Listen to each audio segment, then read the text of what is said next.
Just a single clap. My other one. One clap. Sorry. Power clap. Everyone clap at the same time with just applause, just trying to sync it. Yeah, just a golf clap. A golf clap. That's all we need. Clear my throat there. Let me clear my throat. All right. And on that note, I think we're ready to go. So, welcome to Be the Change, episode number 6, I believe we're on now. Wow, it's the first time I've had to do this. Yeah. Today we have our third guest, Dario Montanino, who is a good friend of mine and also a very, I would say, successful musician. The Shrek. He's not so sure. Call it what you will. He also works in management at, he's the manager of a Wireless Etc., the one in Costco by McGilvery in Winnipeg. Yeah. And is an avid gamer, I would say so as well. Well, or used to be. When I find the time now. When he finds the time, yeah. But they kind of lead in together. So, welcome, Dario. Thank you for having me. How are you doing today?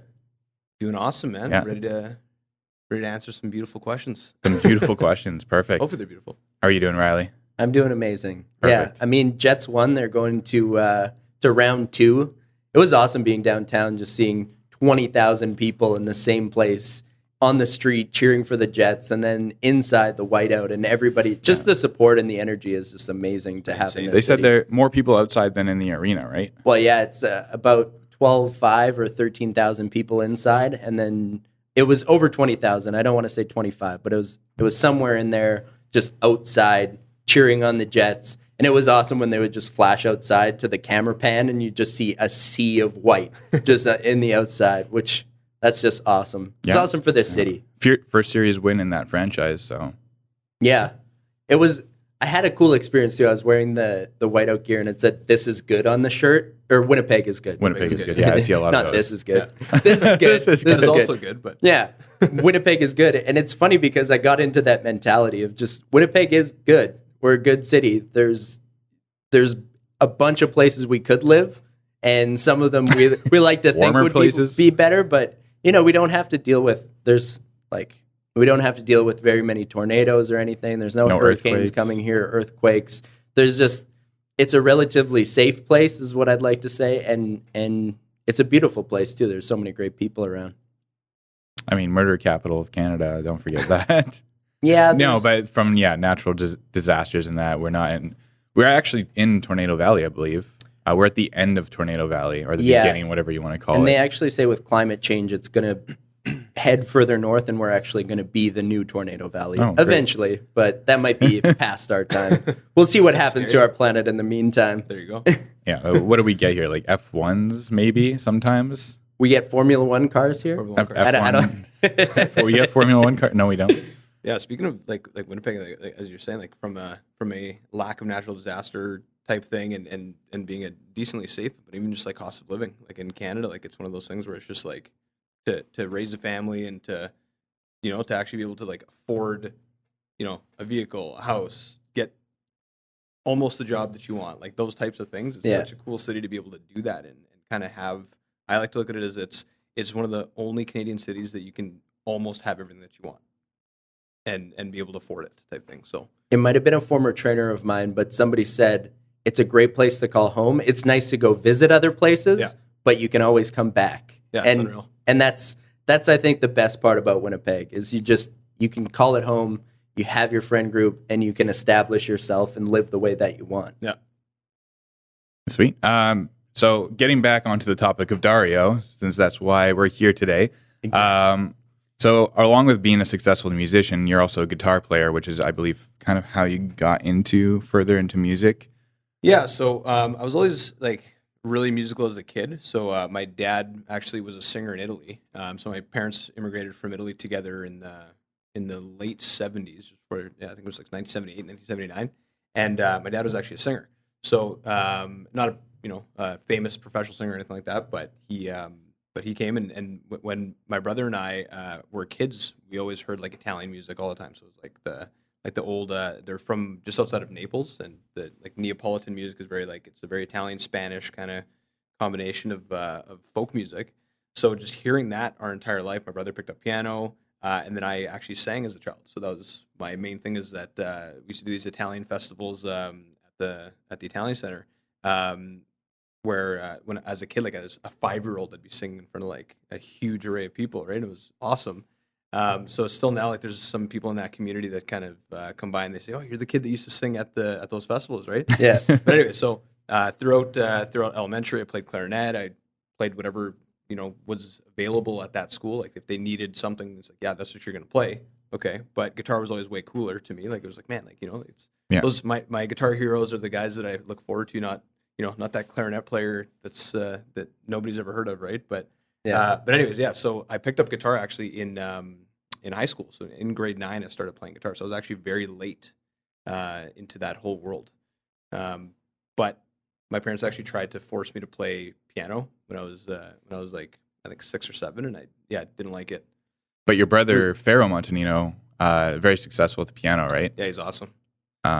He played. I don't know if he still plays there at the hotel Room Lounge at the Fort Garry. So Fort Garry, Thursdays is his regular day there, but he still plays there. Yeah, and he does. It's kind of cool. He does pop music, so it's whatever, like just piano renditions of like any pop or anything that you can think of, right? So a really cool thing that he does is he kind of scans the room to kind of see the demographic of what's in there. Yeah, and he'll just judge based off of like age groups and just anything like that. And he'll one time he played, it's actually kind of crazy. So he was playing and this elderly woman walked up and said, "Wow, like what you're playing is so beautiful. Like what is that beautiful piano piece?" And it was actually Slipknot. It was actually a Slipknot song. That's crazy. And it was just like she didn't know, right? But it's just the rendition that he did was just so like nice sounding that she had no idea what it was. She's like, "Oh, what is that?" And he'd like, how does he explain that to her? It's actually almost a death metal band that made that song, right? So if anything, it almost speaks to how well, I guess, composed the original music piece is. If it can be translated into something else. Totally. Yeah. Like how well it's written if you do translate it. And there's a couple of bands too. Like I mean, like if you take like Metallica, or if you take I think some Nirvana songs have been done this way too. But put them into like a string quartet, and it sounds like the most beautiful thing ever.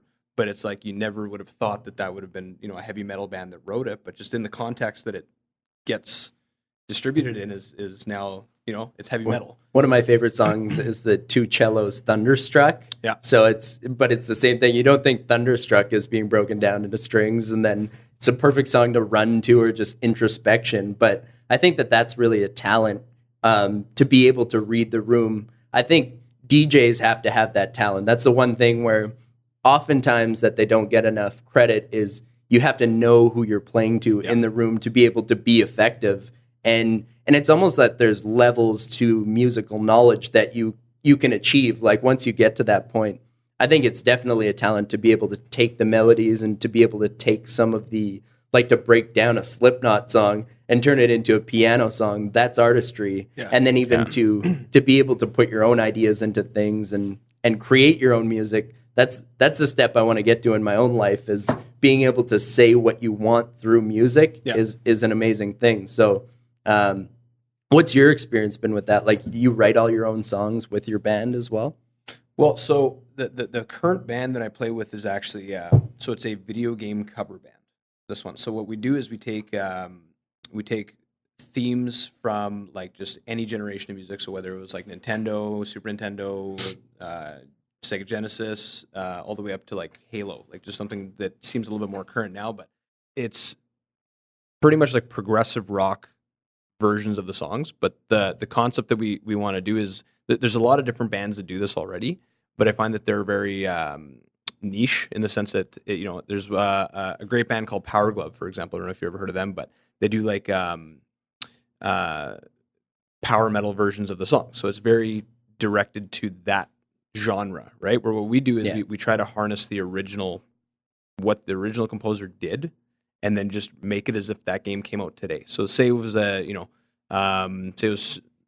Zelda, for example, right? We take Zelda and we would make that original theme identical to the way that it was, but then just turn it into as if, say they made Zelda today and that was the theme song, what would that sound like if a band played it, right? So then it still harnesses what the original composer did properly, but then just modernizes it basically. So the so it's concept, almost an homage, right? Yeah, exactly. And the name is the band name is SuperFX Game Music Evolved. So just in the term itself, it's just that it's the original game music evolved. Yeah. So, where does the name SuperFX come from? So what SuperFX is actually a graphics chip that was the Super Nintendo to have Star Fox be 3D. So this is just when they started putting 3D into video games. There was this extra chip that you could buy for your Super Nintendo, and what it would do is it would make your game 3D basically, and you needed that to be able to play Star Fox, and that chip is called SuperFX. So it's kind of like exactly what it did is it visually evolves 2D to 3D, and then we're called SuperFX, which is now, from an audio perspective, evolving the audio, right? I like all the connections. It seems really purposeful, the way that even the band name to the music that you're making, that you're creating, and then staying that artistry and the original composers and their ideas. So it seems like it's all synthesized into a very well thought out group, which is an amazing thing. Yeah, it's awesome. Yeah, it's fun. You've Jayse is actually he's filmed us actually. Yeah, when you played at Park Theater. Yeah. Ooh, how long ago? Was this 2 years ago now? At least 2 or 3 years ago. Two or three, yeah. Yeah. Yeah, it was a great time. You also recently played at Video Games Live at the Centennial Concert Hall, right? Yeah, so that was awesome. That was the biggest crowd I've ever played for ever. It was almost about 2,000 people that we played in front of at the concert hall. What it is, it's have you ever heard of Video Games Live? Do you know what that is? I've heard of it. I don't know a lot of the background on it. So did you ever watch, I think it was called Video Games on the Run? Or Video Games on the Run. So this guy named Tommy Tallarico, which is, he's a composer that actually wrote the soundtrack to Earthworm Jim, kind of series of video games. And so anyway, so he has this traveling performance that he does, and it's kind of the same thing, but he gets whatever orchestra of that city to perform music with the orchestra. And then he has video synced up on like the big screen, and it's unreal. Like, it's the coolest show you could actually see live. So actually, so he came in, and I was actually able to get on that show with SuperFX. Wow! So we got to play Halo, which is one of our favorites to play. But yeah, it was awesome. Yeah, it was one of the coolest experiences ever playing in front of that many people.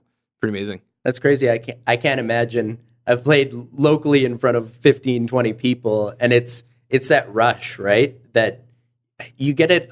You can get it from a lot of different ways, but music, I find, is the one thing where it feels like you're putting your emotions out there, and also your talent, and you feel very judged and very vulnerable. But it's so amazing when you can put it all together, piece it all together, and actually connect with a crowd. Is an amazing feeling.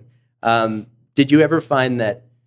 I guess starting so young, did you ever have to deal with stage fright or anything that you were fearful of in doing? The only time I ever had any sort of stage fright was if I didn't know what I was doing. So, and my brother and I in the past have played events where, we kind of threw together, a set list, and we're pretty good with that, where we can just kind of show up and play whatever, because we by ear can essentially play whatever we want. Yeah. Like, you just pick a song, and if we know the melody, we can figure it out and kind of play. Well, largely, isn't that how you learned how to play guitar? Because correct me if I'm wrong. Yeah. You had trouble reading sheet music for a while when you first started learning, right? It wasn't really trouble reading. I was kind of lazy. So I just didn't want to do it because I could figure it out by ear. So so you were still able to perform the full song by ear. Exactly. So like I did all of high school guitar, and then the first 3 years of university actually not being able to read music at all, and then just listening to the audio and seeing somebody else play it, or watching YouTube videos and actually watching them play it, and kind of figure it out that way, and then just kind of singing it back to myself in my head, and then just figuring it out. So that's a lot of what I do is that way. I do recommend to learn how to read music always. So don't take that as this is how you should do it. You should definitely learn how to read music first, and then kind of learn it that way. But that's just how I approached it. That's how I came out of it. But sorry, I was saying something. It was something along the lines of stage fright. Yes. Stage fright. So it was more so that if we didn't know what we were doing, that's where I was scared, because it was like, okay, well, how are we going to do this if we haven't tried this yet? Yeah. But if I know what's happening, then never. Preparation is one of those things. I find that across anything that I've ever done, where it's, if you feel prepared, you're always so much more confident in your ability to be successful. Yeah. So if you've put in the time, you've planned, you've done your practice, you know exactly what you're going to do. Your mindset is in the exact right place that you need to be in. The other side of it, it seems that you tapped into especially coming from a musical family, that that you had that natural ability and talent because you always had music around, so you learned how to take the essence of it and then be able to learn it and play it. And then it's that other side is once you're passionate about it and actually learning the work ethic towards it, which I'm sure came along at a certain point. Was there ever that tipping point where you said, I need to start learning to read music to be able to progress in your craft? Yeah, so it more so happened when it was a little bit later into the university years, where it was just getting to the point where the music was so difficult that like you had to really understand it. And part of it was too is that I had started actually teaching guitar at Quest Musique, and one of the main things was that they want to be able to read music, and it's like, well, if I don't know how to read it, how can I teach you how to do it? So I kind of forced myself to learn pretty basic, but like enough to be able to educate somebody from a very very easy starting point of understanding how like sheet music actually works and all that kind of stuff. So I forced myself within those years there so I can actually teach people. Yeah, because I'd have students like, I want to learn how to read this, and I was like, well, okay, let's figure it out, right? So I went home that night the first time somebody asked me that. I'm like, yeah, I need to know how to do this if I want to continue teaching. It was too funny. My journey through music, my grandfather played in bands his entire life, so he sang and played the trumpet, and that was always our influence. It was his favorite artist was Louis Armstrong, so there was just this effect of we always had music around in the family too. But it was amazing. Just all my siblings and I ended up playing piano, and then kind of ventured out and tried our own things. And I always wanted to play the drums. I always thought they were the cool guys in the back that just got to smash on things, and I guess makes sense that football kind of came from that too. Just run into people and make noise. But my parents forced me to play piano for 3 years before that they would ever buy a drum set, because they didn't want loud smashing noises and no musical talent. And they wanted to know that I was actually committed to learning music as well. That's maybe my musical background, but I think music just has that effect.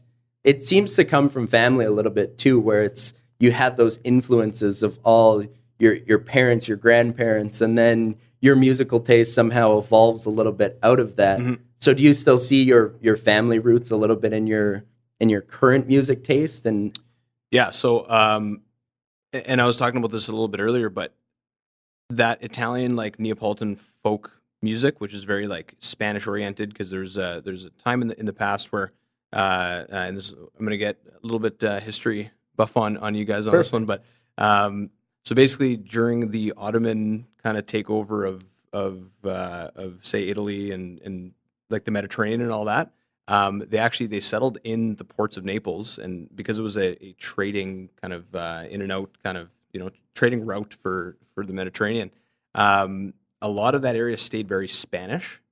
So actually the dialect that my parents speak, and say the Neapolitan dialect from Naples, is actually very similar to Spanish, if not more similar to Spanish than other European languages are besides Spanish itself, right? Yeah. So the music actually tied into that too. So what's really cool is that if you listen to a lot of even my personal stuff, like I have a solo album that I've released too, which is just all guitar music. Like it's literally just electric guitar.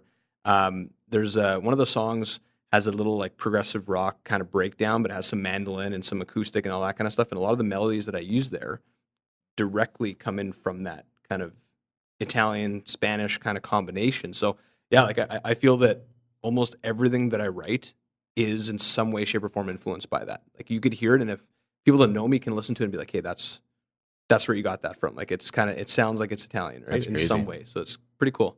You can trace that back to that. That's pretty cool. Yeah. What's the name of the album? So the album is it's called Watermarks, and it's sort of not really a play on words, but that name basically watermarks are basically the residue of water, right? So then I kind of wanted to name the album based off of that. This is the residue of my influence, sort of tied into it, right?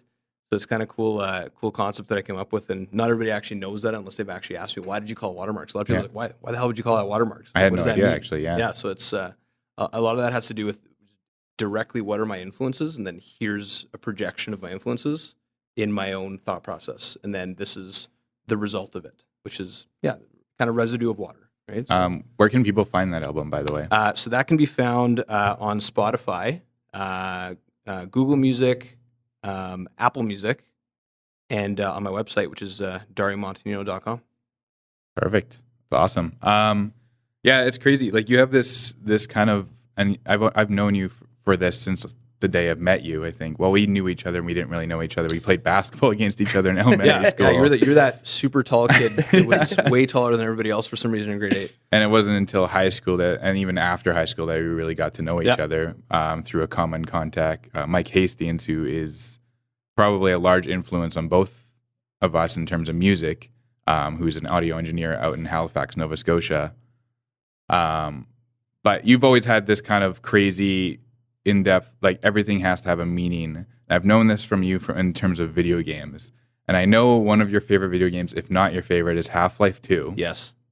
And I remember you just coming over and would like hop on my computer and would just like literally scan like the sides and corners of maps and like look up where people weren't supposed to look, like during cutscenes, and would find these crazy details in the game or glitches and how things work. And then I feel like that translates into all facets of your life too. Like you always find, okay, like how does this work? You always like trying to figure out how something works and what's the meaning behind it. Why is this here? Why did they put this rock here? Why should and into your job probably as well, into how you manage, like why should I sell this way, right? Right.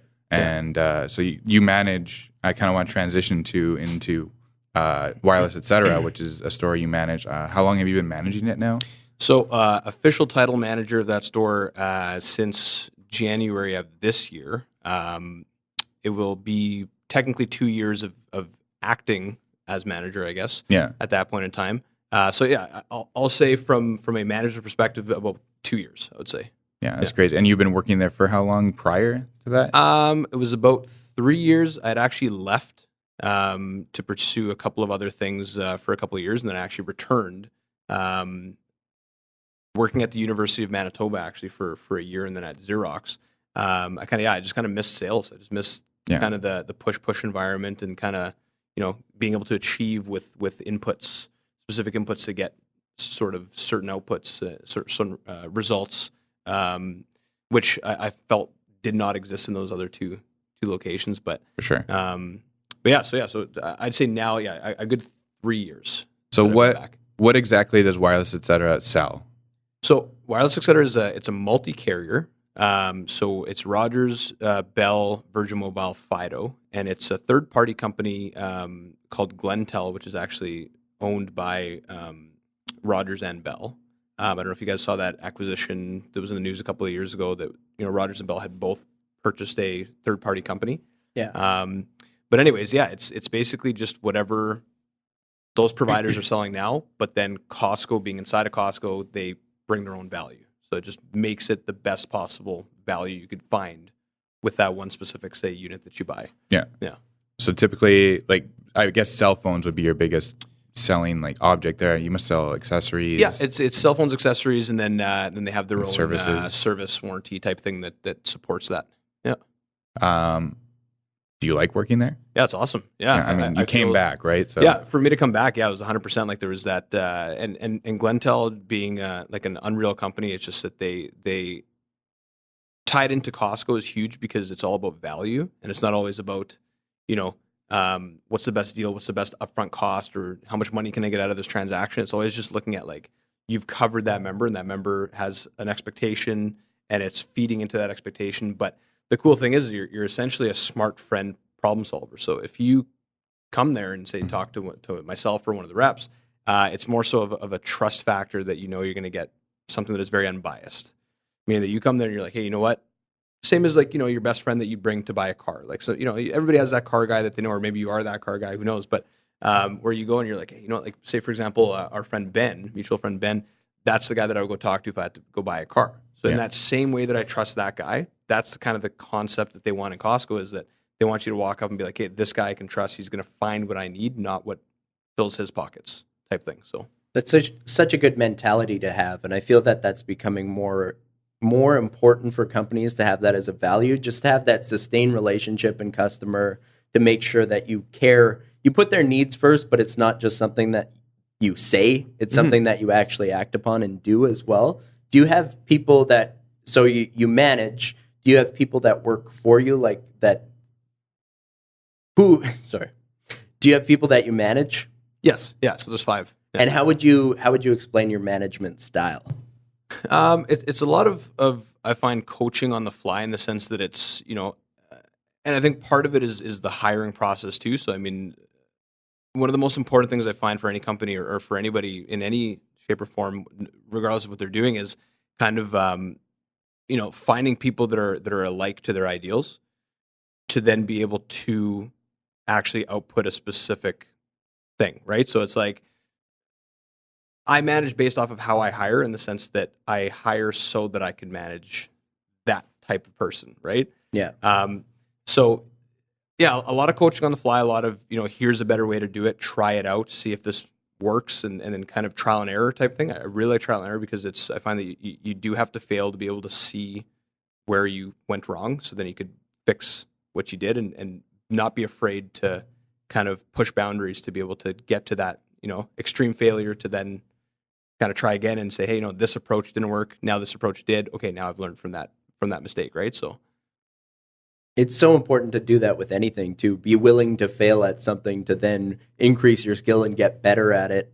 Would you say you're more relationship oriented or task oriented as a manager?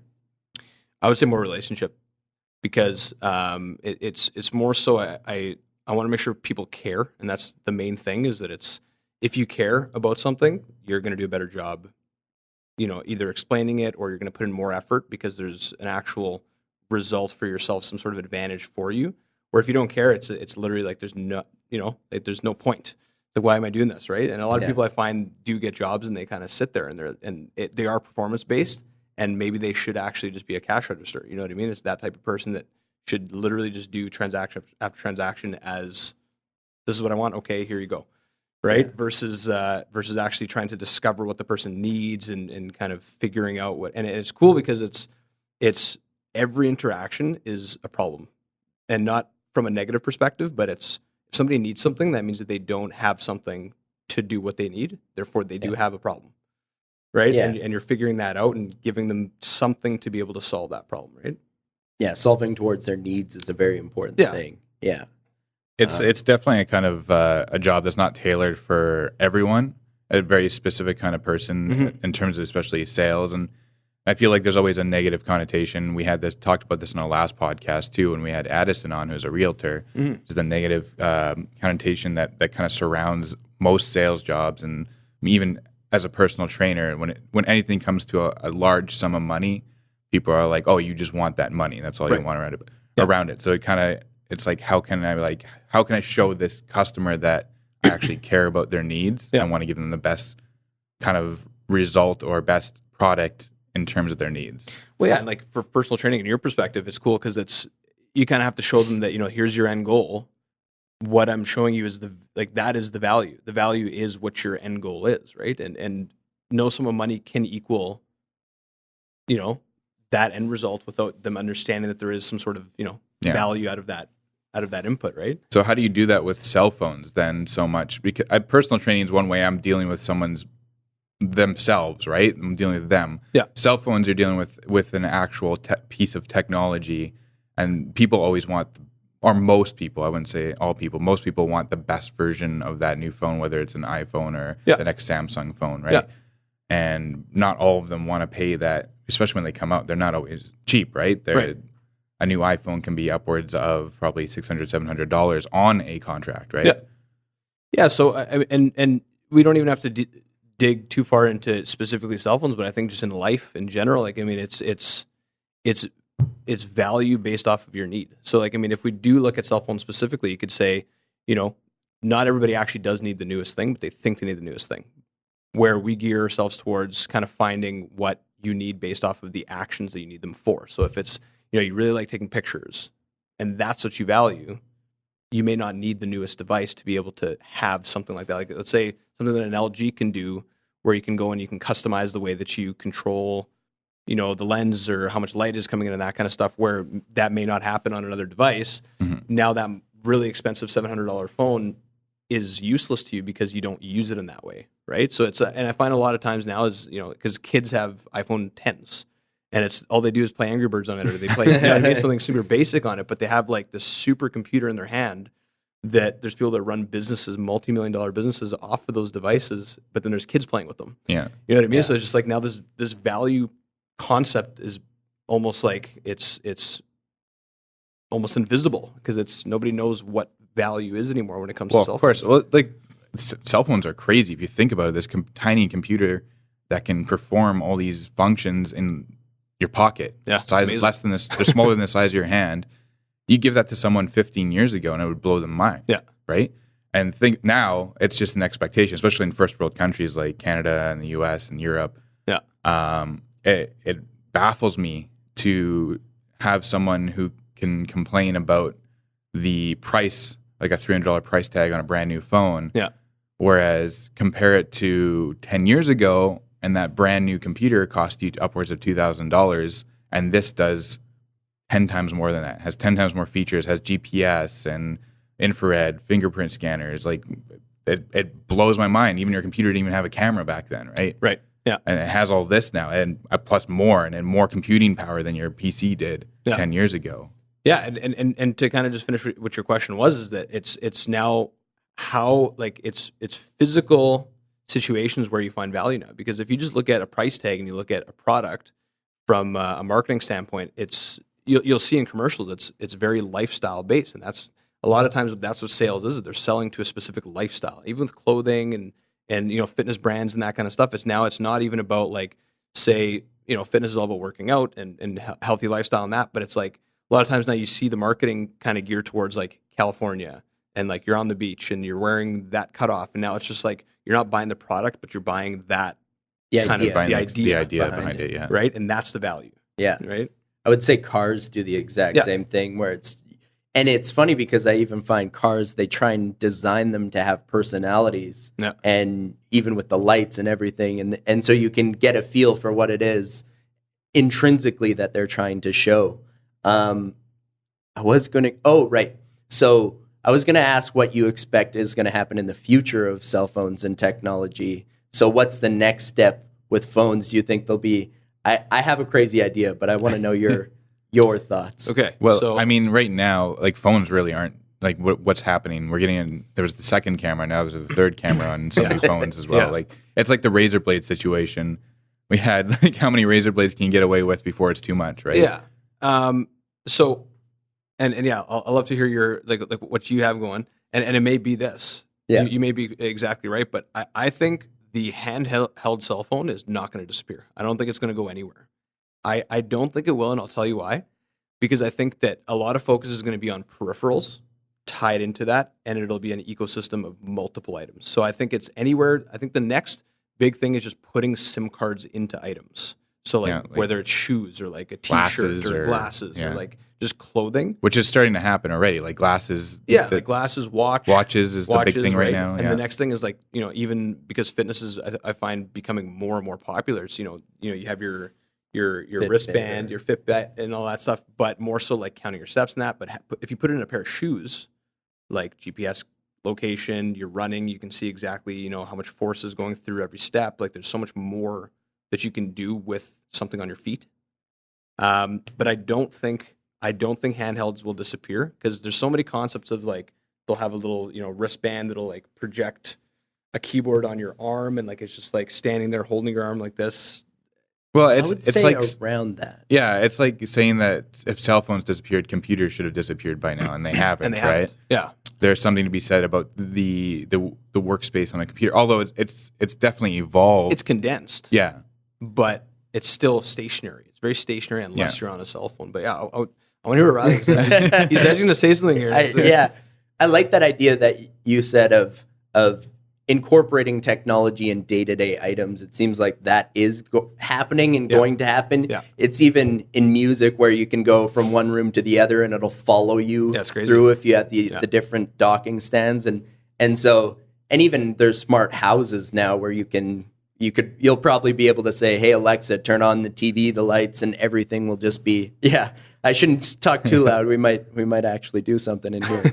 But where I think I differ is I believe we'll go completely away from handheld cell phones, in either one or two ways, or maybe one and then the other. But I think ingrained technology into people might be, enhancing ourselves with technology. And that way you could bring up, maybe it's, I almost think of Dragon Ball Z when they had the little over the eye thing, but you could pull up the internet and you could see scouters, but you could bring up with virtual reality, I think, encompassing that, and you'd have online marketplaces where you could see 3D renderings of what your clothing would look like, and it would know exactly how large you are. Yeah. So you would never have to go to a store, but you could try on different looks, clothes, etc. What I do think might happen is now with drone technology, what a lot of modern day inventions really are just synthesizing different things. You say the camera in the phone is, we used to have cameras, we had phones, and then all of a sudden they went, let's put these together. Right. And so with drones, I think that might be the next step, is drone technology with phones. Drone phones? Drone phones. I want to trademark that. I want to trademark this one. Write this one down.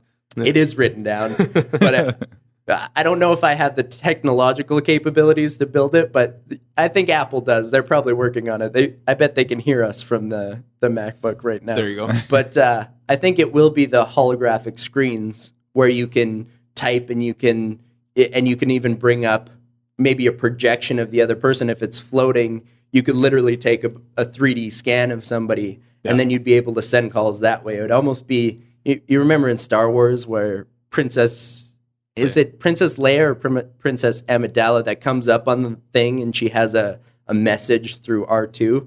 I think it'll be similar to that, though, where you're coming up in a 3D. Where it's like a drone type thing and it just kind of projects some sort of thing. So advanced projection technology, but then airborne. Basically. Yeah. And I think it would follow you around, and then you'd be able to... So it would be displaying the information you want in front of you rather than you having to look down at your phone, essentially? Yeah, it would. I think it would project from right behind you. It'd almost tail you around like a Pikachu. It's like I was trying to think of something better. What's that game, Destiny, and has that little spark thingy that follows you around and it does that, right? There are some video games that have had this, so that's probably where I'm synthesizing this all from. Yeah. But yeah, I think it's kind of cool to wonder what the next steps are, and virtual reality and technology and phones. It seems that things are escalating in such a quick rate, but at the same time, we look at how far the internet's come and how far technology's come in about 20, 25 years, and it seems slow, but at the same time, the pace of things, when you look at through history back into cave-dwelling ages and nomadic tribes, it's like the amount of progression we've had on the grand scale is absolutely insane. Oh, in the past 100 years, past 50 years, past 10 years even, look at... Just the escalation of things. The evolution of touchscreens. Who thought that would be possible 20 years ago? Yeah, it's certain items, though. Like, I find that, and not everything is evolving super fast, but it's just certain things. Like, it's just certain specific things which are, I find, like big life changers.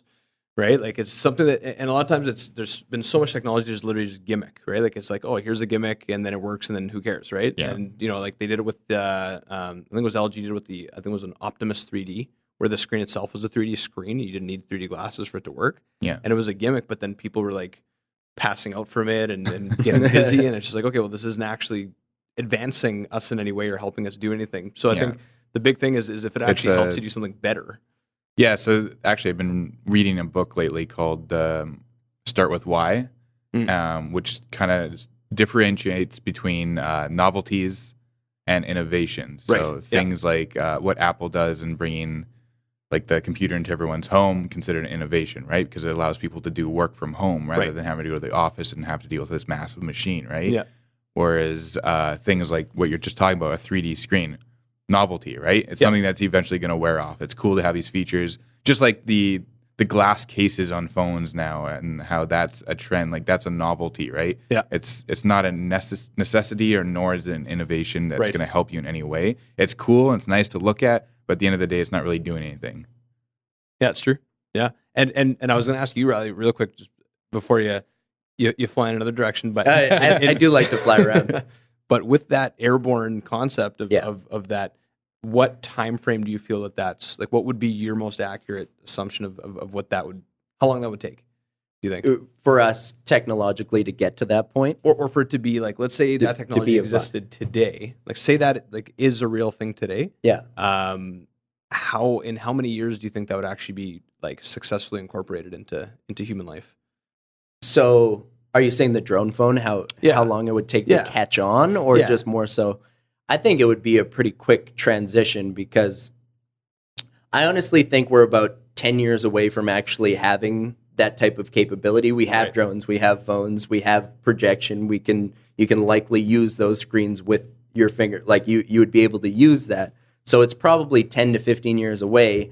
But then there's always the zone that it takes to have something catch on. And obviously, if you have huge phone companies, if you have the Apples of the world or Samsungs or whoever it's going to be in 10 to 15 years, because you never know how things are going to evolve that way. But somebody comes along, you have the introductory phase, but as long as people like it and the technology is accessible, I would say that's the biggest thing that Apple's done, is just make it accessible to the everyday person. Yeah. Whereas Microsoft Word, or Microsoft in general, was just very much the business-oriented company. Yeah. And that's why they were successful, because obviously businesses needed the technology and it was a great way to store information. Right. But then there's been this evolution to now who's the everyday one, and that seems to be Apple. So you just have to have the technology capabilities to do it, and then it'll just be a matter of you have to win over the public. Whereas it seems similar to, we're going to see it, I believe, in the next 5 to 10 years as well, where we're all going to go towards Teslas and electric and self-driving cars and things. So but there's that zone that people have to get over the old ways, which is really tough. You see that in social issues. You see that it's tough to get past the former way of thinking, because you have a lot of people that are against change or just fearful of change in a lot of ways. Yeah. So that's society in general is all going towards electric. So invest in lithium. It's going to be the new oil, probably.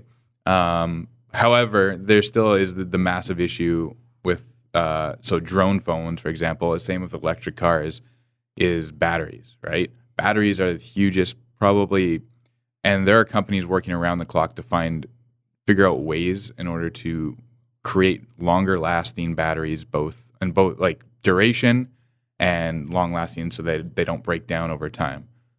Solar power might be huge in that. Yeah, and then cooling plays a huge role into it. So like some of Tesla's cars can go pretty far now, but that's thanks to their cooling technology that keeps the batteries cool. That's right. So things like that. So in order to have this kind of drone following you around, projecting all these things in front of you, kind of have to have batteries that can last more than 10 hours like we do on phones right now. And I find that's usually the limiting factors is something like a battery or a cooling that even from a like a computer perspective. Thermodynamics has been the downfall of technology since the beginning. Yeah.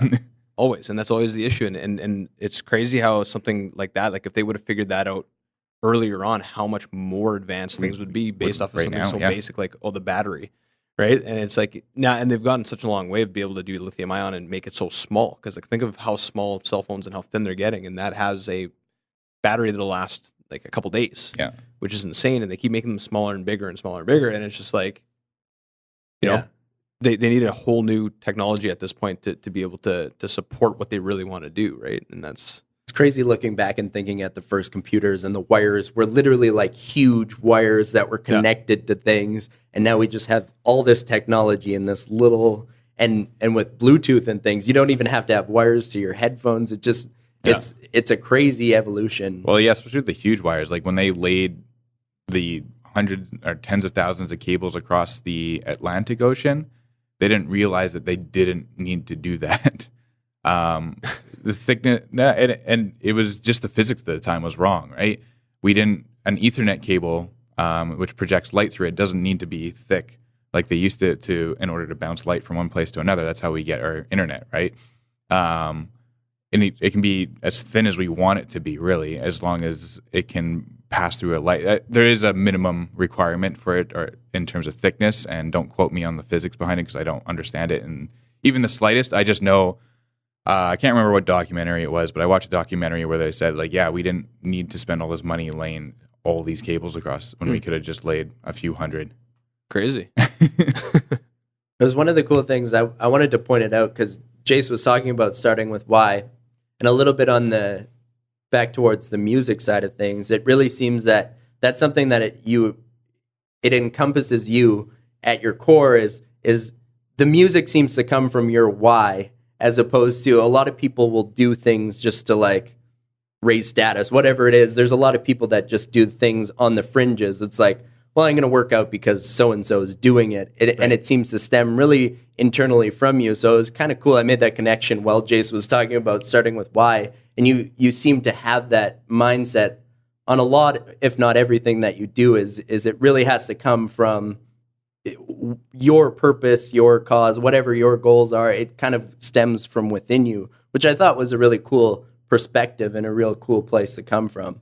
Yeah, like it's one of those things that I don't even think about because it's just so natural. Like when Jayse started talking about like, you know, the way that even I play a video game is that I have to like look at every single thing and see every texture and see every like piece of geometry and see why it was put there and does it look real and is that what it would have looked like in real life and that kind of, and just kind of judging it from an accuracy perspective, I guess, is interesting because I don't think about that unless somebody brings that up, and it's kind of cool. How everybody has their own perspective of things, and until you actually talk to somebody that kind of says that to you, you have no idea, right? But it's very interesting to talk about it here because it's like now I'm seeing all these parallels that are like, oh yeah, wait a second, this is exactly how I look at things, right? But it's pretty interesting you bring that up. That's awesome. Cool to discover about yourself. Who knew we could let people discover about themselves on this podcast too?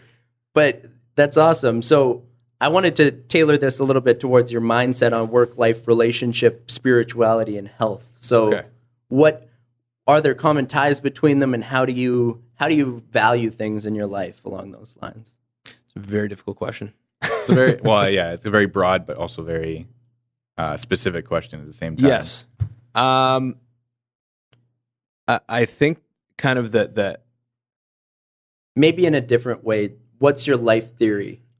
Just in terms of where do you stem from and what does it take for you to have a fulfilled life is how I would put it.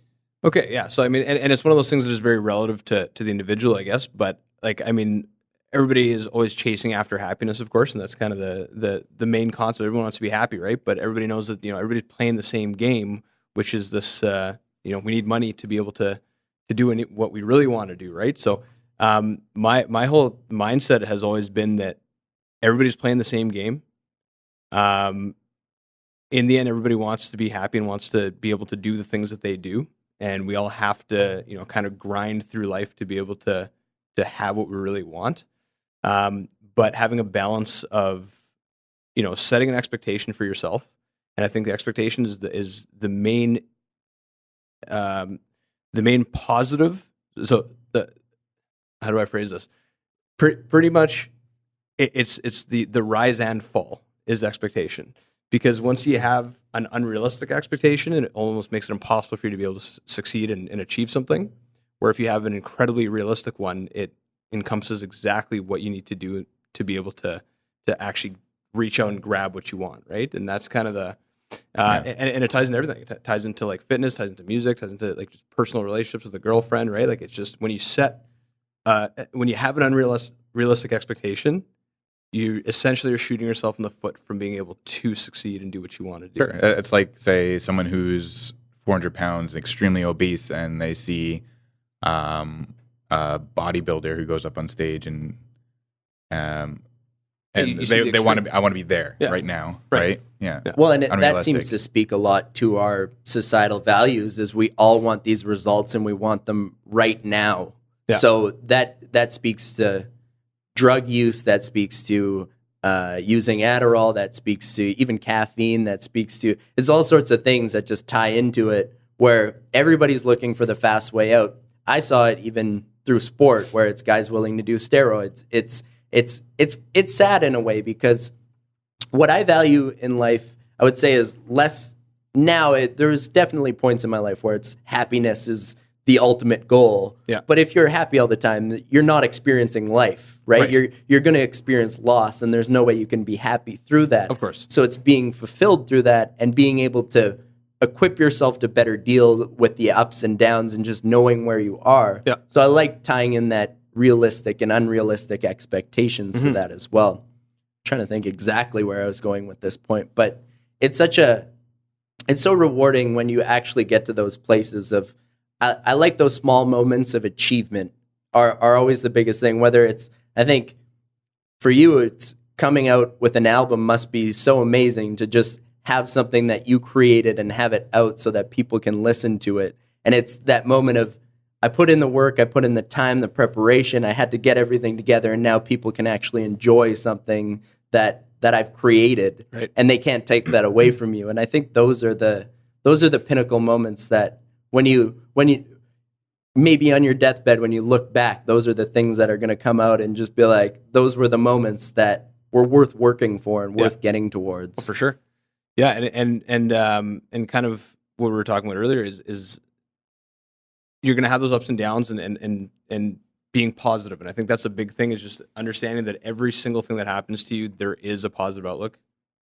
Even if it's a loss or something like that, there's something that you could still find that you could say, you know what, okay, well, this happened, but here's the other things that are positive in life. Therefore, I can still now focus on these things, or there's this goal that I haven't achieved yet, or whatever. So it's always kind of like just moving forward.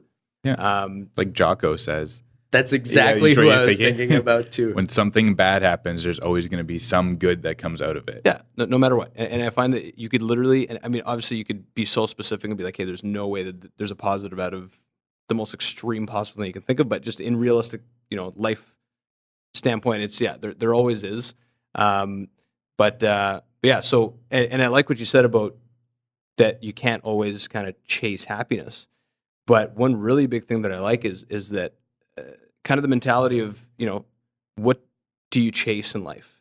And is it money or is it success? And that's kind of a question that I always like, and which one is better? I think people get confused between the two. And I think they get confused. Yeah. Yeah. I don't attribute success and money together. And it's funny because I see a lot of influences. I see people in my direct family circle, and a lot of people have differing opinions. And it's tough to separate the two in a certain sense. You have to be able to put a roof over your head, have food in your belly. Like those seem to be the intrinsic important things that you have to take care of before you worry about financial achievement. Security. Financial security, safety, and be able to take care of your immediate health, right? So it's like you have to be able to provide for that. And I'm very aware of that. But at the same time, success to me, I want to have the biggest impact on the most amount of people in a positive way. Right. It is my intrinsic goal. That's what I want to accomplish. And yet I liked what you said about being realistic, because I feel I try and border on the unrealistic to realistic. It's tough to be, because you don't want to aim too low, get there, and then say this was too easy, and then you lose a little bit of steam. But if you're too unrealistic, you're never going to get there, and it becomes daunting, and you lose a little bit of that faith. So it's yes and no. I mean, it depends. I mean, I think that falls largely on character then, and whether or not you're able to get back up and figure out what works for you. I like the saying that you don't know what your limits are until you push your risk going too far, right? Yeah. And I think there's truth in that. Obviously, you can test your limits and be like, hey, I can't do this, and then dial it back a bit and be like, hey, what can I do, right? Right. I think it's always important to self-analyze and look back on, it's not always about, and this comes back into the insanity thing, doing the same way in the same thing in the same way every time is good. I don't even know. I can't. Insanity. I'm quoting too much today. Insanity. I'm insane. No, but yeah. Expecting a different result with the same inputs. Yeah. Yes. Yeah, that's the definition of insanity, right? But it's just being able to go back and look at what you've done, not wrong, but something you can do better. Yeah. Can make you a better person. And be like, hey, maybe my expectations are too high. Yeah. Dial it back a bit. Let's reach something. It's not saying that maybe that first expectation is impossible to reach, but maybe I have to hit here before I get hit up here, right? True. And I think without like micromanaging your goals in that sense, I think if you want, because I mean, somebody will come to a place like this or have a conversation, read a book, watch a video, like how can I be more motivated and do all that kind of stuff. But it's in the end, if you wanted the easiest way to have that mentality is just be better than you were before. And as long as you're always just like shooting up and, you hit your roadblocks, but as long as the concept is that you want to be better than you just were, regardless of if you've micromanaged your expectations or not, you're always climbing. Is that not the simplest concept though? To me, it baffles my mind that people don't get that. Yeah, a lot of people don't get that, and when people hit a wall or they hit that thing that knocks them down, that's it. Yeah, they're done. Right? Time for Plan B or time. The thing that I have trouble looking at right now, or just struggling with seeing around me, is there are a lot of people that it's 9 to 5, Monday to Friday, they work. Then Friday hits, you drink. Friday Weekend night, warriors. And right. And it just seems that, and I've been in that place. So it's tough to be able to say that I've lived that. I've seen that. I even felt that I had that kind of weekend celebrating the Jets' victory and then wanting to spend time with friends yesterday. And it almost irks me because I wanted to be more productive. There's things I wanted to accomplish, but you also have to take those times with friends and family to enjoy it too. So it's all that balancing act, but I got to this point in my own life where it was, that's not enough. There has to be some way that I'm progressing and something that I'm aiming for, and finding that sense of purpose, I would say, is the most important thing and the most important journey for people. And I was willing to ask myself those difficult questions of what did I value? What was I interested in? What did I want to pursue that I maybe didn't have time for or didn't have the drive to do? And that's led me on this, let's try a bunch of different things journey. But and even in a way, it seemed that entertaining entertaining came up a lot in my thought process because it was something that I was always passionate about, but never really pursued. It was always sports were the thing that drove me and made me want to be better. And so that took a back seat. I was never able to explore that, but it's fun to then come full circle and say, it's not too late. This is something that I can explore now. I have the time for it and the passion for it and can sink completely into it. So it's cool to be on that process. And I think it shows that anybody can evolve at any time, which I think is an important idea to get out to people too. It's you can escape that monotony of finding another job just to live 9 to 5, and you can be passionate about waking up in the morning, doing what you're doing, and get to the weekend and want to do it more. You're going to want to progress, and that's where I'd say I am now. But it seems that all of us, we're here in this room having this conversation. It seems that we're passionate about helping people or learning about life experience. Yeah, I heard it somewhere, and I can't remember where, but years ago when I first started losing weight and trying to find like what I wanted to do in life. And one of the things I heard that kind of spoke to me was stop treating the weekend like a weekend. So, like your weekend is just another 2 days, right? Like every day should be another day that you're always working towards a better you, right? There should be no rest from that. There should be no like taking a break on like who you are. Like you're not just going to go and stop doing what you're doing. Keep doing it. And it's I started incorporating into my personal training as well. I'm like, well, why shouldn't I work on Saturdays too? So I started treating Saturday as another day. I still take Sundays off as kind of a personal day, but we do the podcast on Saturday or Sunday anyways, which to me is, I'm slowly learning that, hey, I can be productive 7 days a week and still have time for myself. It's just making that time throughout the day rather than just clumping those days together. And I think you can go both ways on it. Like it's not saying that working Monday to Friday is a bad thing and having your weekends off is a bad thing. It's just saying that you can be productive with your time at any time. You don't have to wait. You don't have to do it within these set rules that has kind of almost been set by society. It was a video I recently watched, but it was a guy talking about being successful, but he was talking about billionaires, and he said, you want to know what billionaires do different? They use the 24 hours in their day better than everybody else around them. They're up earlier. They're up earlier. Most billionaires are up at 4 or 4:30 a.m. and they work and they put in crazy amounts of hours often, as you'd imagine. But then that's they're using their day more efficiently. They're getting more things done. They're not on social media for 4 hours a day. They're not watching TV for 6 hours a day. They're not. So if you want to be more successful, use the 24 hours in your day more productively, and have that aim, whatever it is, and you're going to feel more successful. You're going to be happier, and you're going to feel more in charge of your life. Here's a cool little perspective that I want to give you, and to play a little bit of the advocate on devil's advocate on what you just said. But I look at it more as that it's so relative in the sense that, when you say that to be more successful, you need to use your time more wisely. But then that's what I was saying is it money or success? And success is relative in the sense that, Jay's saying that he now works on Saturdays. I could almost say like, well, wouldn't relaxing also be successful in the sense that, there could be productive. Like taking the time and you're productive in the sense that you've given yourself the proper amount of rest to then be able to do more the next day and that type of thing. And I find that even in the business that I'm in, a lot of times what I tell my reps is that, if you're grinding for dollar, if you grind for success, the dollar comes with it. Yeah. Right? You're not trying to make X amount of money because now you've limited yourself to, well, how much is enough?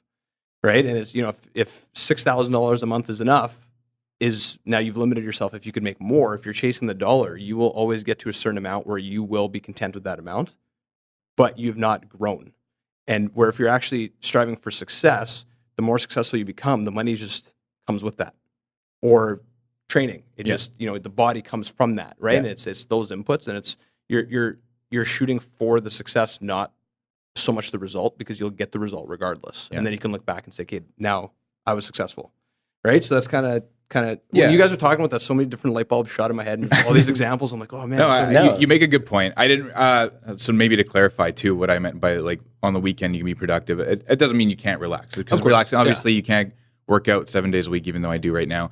You can't work out 24/7 every single day to get the body you want. Obviously, that's going to be detrimental to your health at some point, right? Yeah.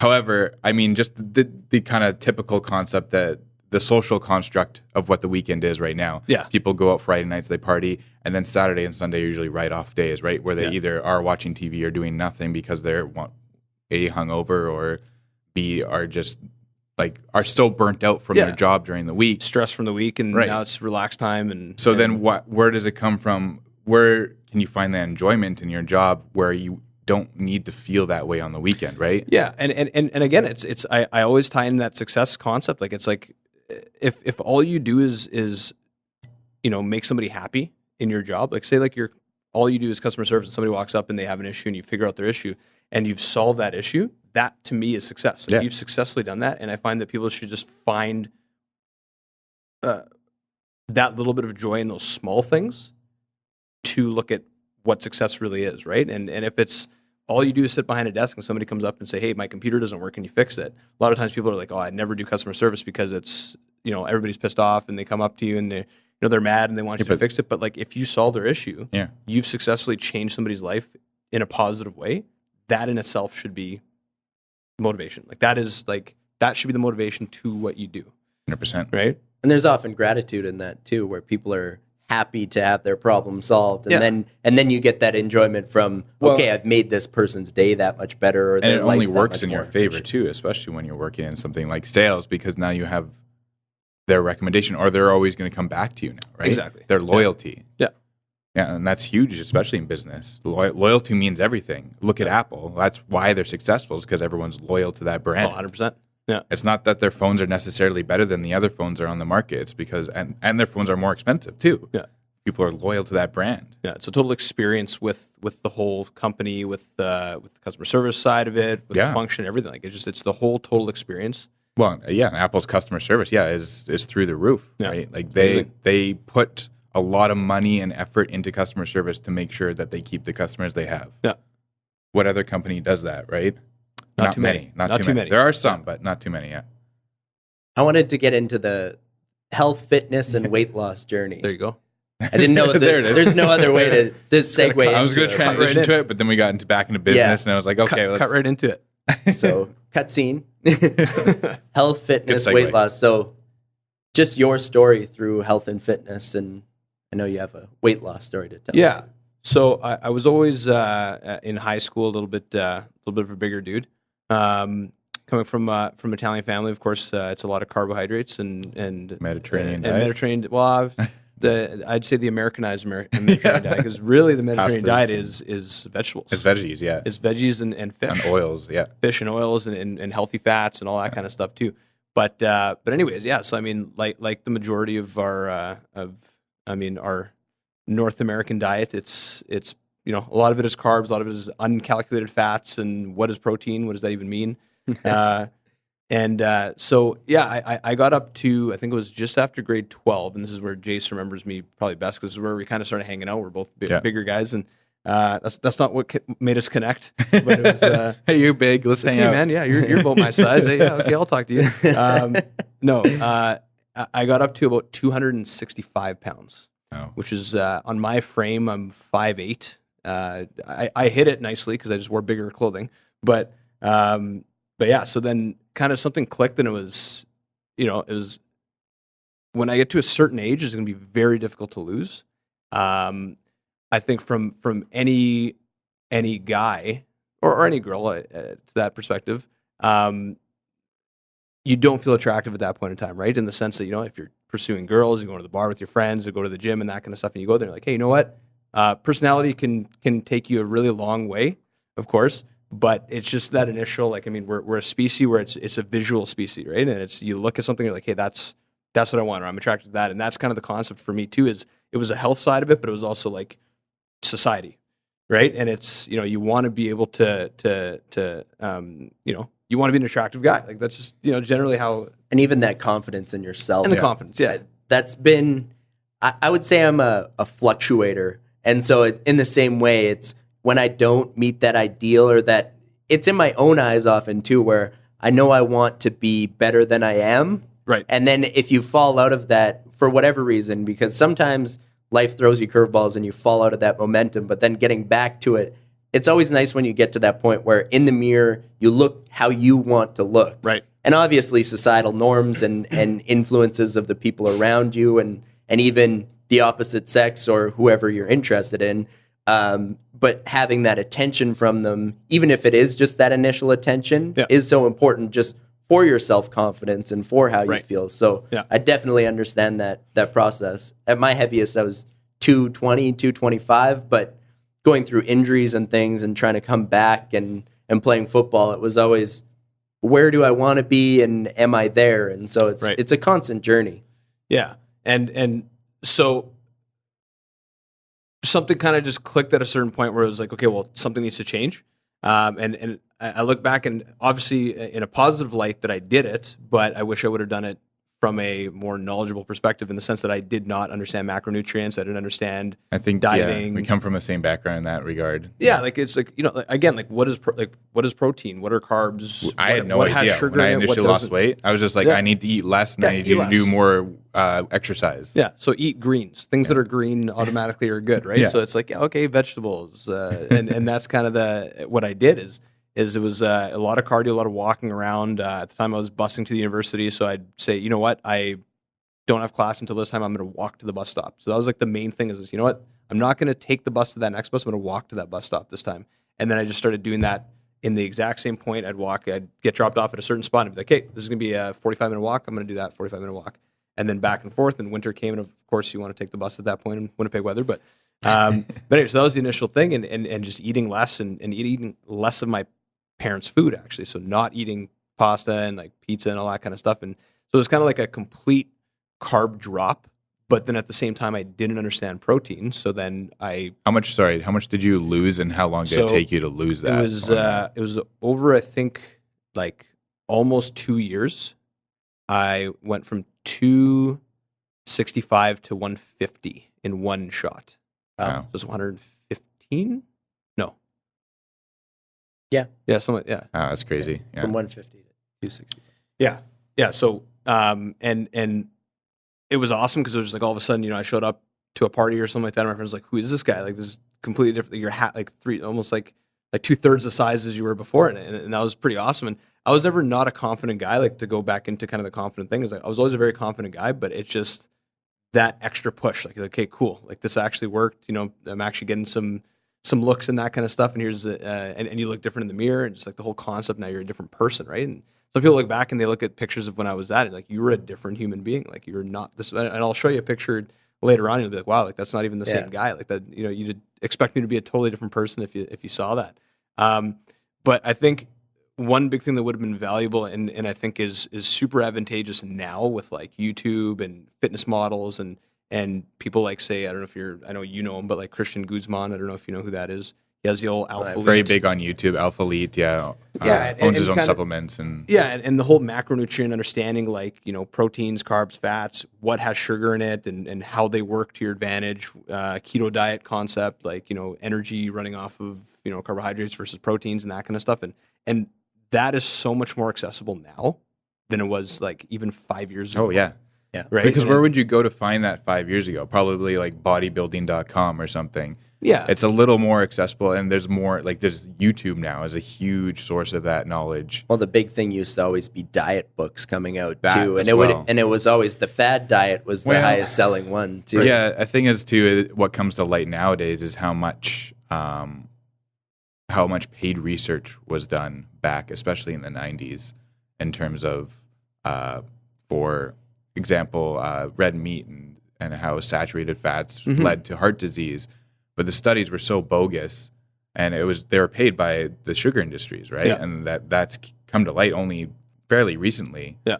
That I'm like, oh, it's actually sugar that's the culprit, Yeah, like it's not refined fats, right? sugar and it's not carbs. fat. It's actually sugar that has been embedded into 90% of what you pick up off the shelf, right? And fats was a huge one. Like, I mean, and I'm sure all our parents' generation is that, you know, you shouldn't have more than 2 eggs a week. Yeah. Was the concept, and it's like because they didn't Fat, understand the difference cholesterol, between right? cholesterol, LDL, and HDL, Yeah. and what was good and what was bad. And now you can literally eat as many eggs as you want because it doesn't really do anything bad. It's actually the more good fats you have, the better your cholesterol is because it eats away the bad cholesterol, right? So that's kind of the whole concept. But and what's cool is that that's available, and it's, you know, it's guys like you guys that have, you know, been part of the fitness industry, and since, like, you know, a Good Life for both of you, and then yourself at Good Life, that you can actually now educate. And that's the whole thing, is now that you can give that to somebody and they can pass that on. I actually never realized, and a lot of the research I've done was, like, I did some through university. I took some nutrition courses through university.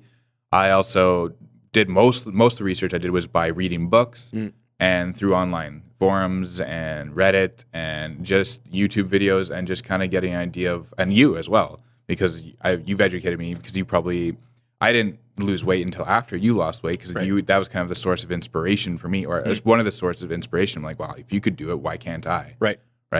And then that's awesome. And then the macronutrients came after, and then you had no idea, and I had no idea, and then it was like talking to you online or in person and kind of getting an idea. I'm like, okay, and then I would go online and research this like diet that you're on, or research like, oh, what kind of protein is this, or like, oh, how are proteins made, what are amino acids, etc. And Oh, go ahead. I was just gonna say you could dip as in such extreme tangents of what those mean, because they're so complicated. But look at with the simple eye, like, it's just, as long as you're generally consistent with what you're doing, you're gonna get a consistent result. Yeah. Even if you're not nitpick, because I literally think you'd lose your mind if you sat there and looked at how much crap is in food and how much crap is in water. And people don't realize what they're putting in their bodies. And even now, like, I get new clients or potential clients that come in, and I sit down with them, and the first thing is like, hey, let's go through your diet. Like, run me through a typical day of eating. Well, like, I wake up, I have 3 glasses of orange juice. I'm like, stop right there. Yeah. Say no more. And then I always use like things like the analogy of like, well, I'm like, how many oranges are in a glass of orange juice? Typically around 5 oranges in a glass of orange juice. Yeah. Okay. Would you eat 5 oranges in a day? On the first answer, no, probably not. Then why would you drink a glass of orange juice? Yeah. Not only that, there's usually added sugar in there, and all the fiber essentially is gone. Yeah. From the orange. And that's the whole thing is I think nature has already done that for us. Is like, an orange is the size that it is, an apple is the size that it is, because it's to tell your body that is how much you're supposed to eat, in the sense that you eat an apple. And then even when it comes to fruit, fruit, super high in nutrients, but you're not going to eat 5, 6, 7 fruits a day. You don't need that much fructose in your diet. Right? Yeah. Whereas vegetables is kind of the opposite. I don't think you can ever eat enough vegetables. You can just keep eating them forever, yeah. Guys, I don't actually know what macronutrients are.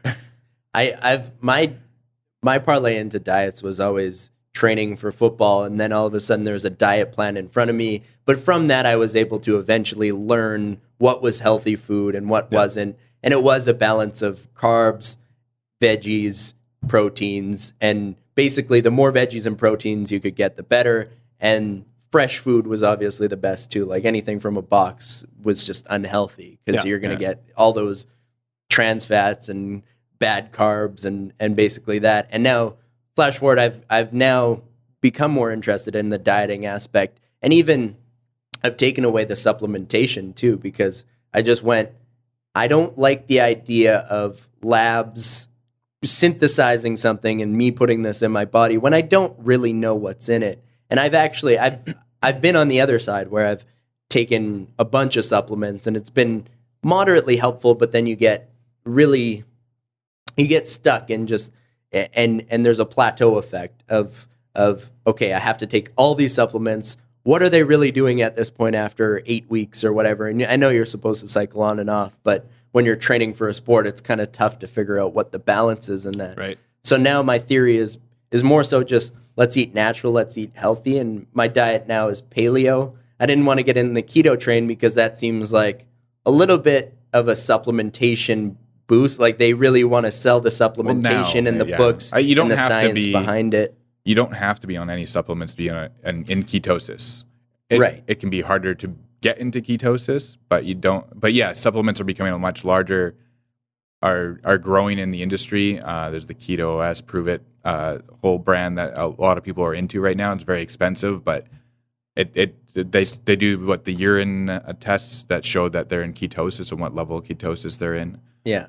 So it helps them just hit ketosis that much faster. You don't need it. You can do it the hard way and go and just not have carbs or have very little To carbs. me, it seems this happens a lot where there's a bunch of marketing put towards this one idea that's going to change your life. Yeah. And then they make a ton of money off of that. And then all of a sudden it shifts. But paleo is essentially the same, only I'm going to the grocery store, I'm shopping around the outside. So I'm getting protein, I'm getting my produce, and I wish I could afford to eat more natural foods. Like I looked at an organic yam compared to the yams that you get in the store, and I like the biggest yams because I've started making yam toast. Like I'll just cut a slice and put it in the toaster. Because I miss bread. That's the one thing that's really hard. And I also have a sweet tooth. I miss pastries too. Every once in a while I need a muffin. There you go. But no, it's getting to that point where it was, okay, what are the things that I can sub in? But the yams that I buy are these giant things, and now realizing that's probably not the natural way that you're going to find it in the wild. So it's tough to make healthy, conscious food choices in this day and age where you don't necessarily know what it's being treated with, what's going into your body, and what kind of effects that might have on you long term. I blame Monsanto, but I think Dario would too. We had lengthy conversations about Monsanto before. Yeah, it's one of those crazy things where there's so many harmful things like cell phones, Wi-Fi. Like there's all these things that attribute to the studies that exist that this gives you cancer, this doesn't. So it's almost one of those things where you have to sort of bridge, and that's where having some education and making sure that in your field is that people understand that. Like even if you're not getting, and I would say like if you didn't go organic, say for example, and you did get that big yam, it's like, well, cost per quantity per, like you got to feed yourself and you got to live, right? So it's like now you have to balance does it make sense to get organic because it's better for me, but am I being harmed by something that I'm not even thinking about, which is my cell phone sitting in my pocket?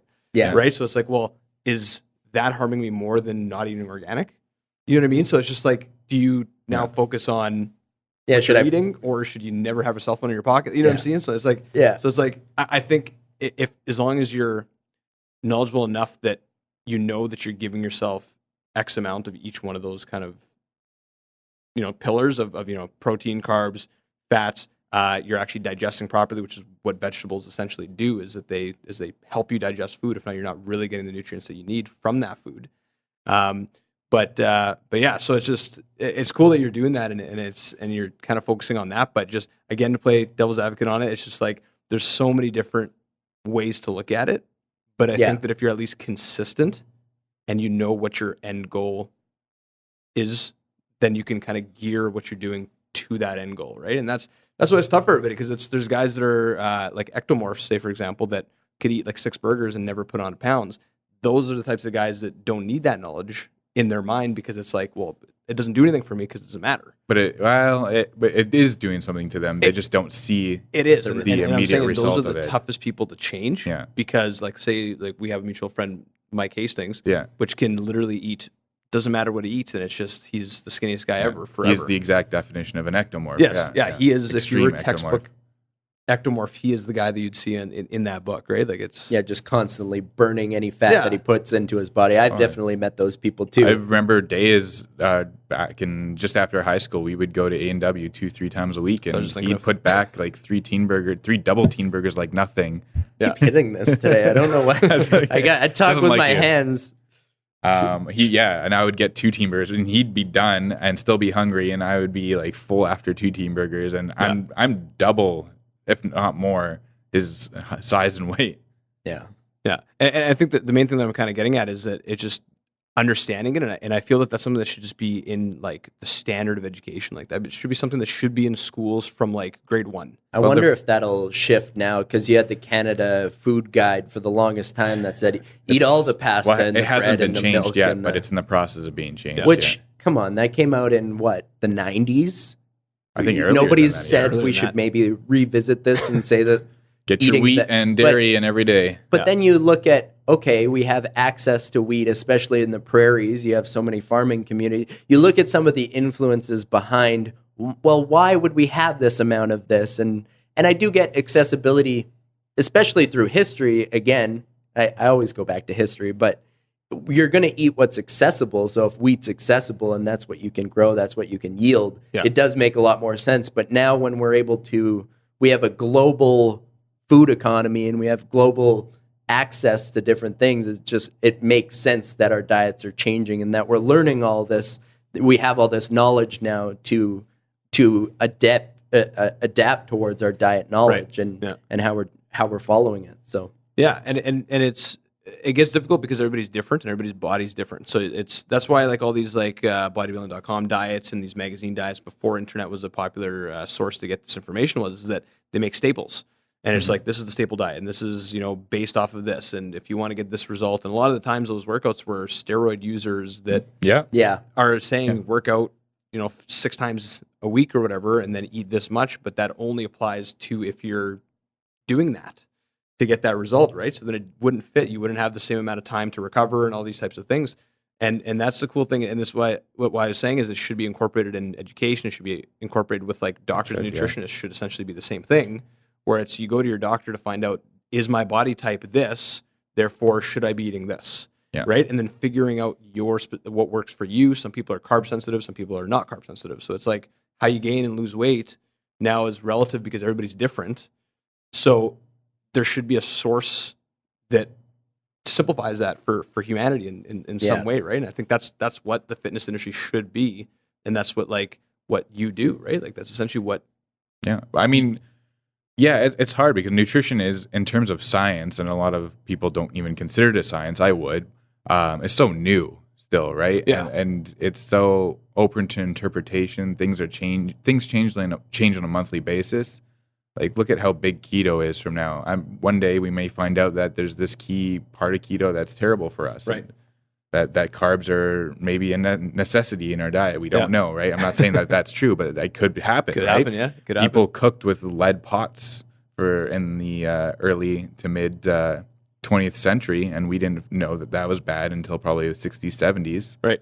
That led to lead poisoning, things like that. Mercury in fish, that's a pretty new that's true. discovery as well, right? Like that, if you eat fish all the time, you can get mercury poisoning. But there are some consistent things that are consistent, right? Like in the sense that like that, and I've done this almost every year the last 2 years.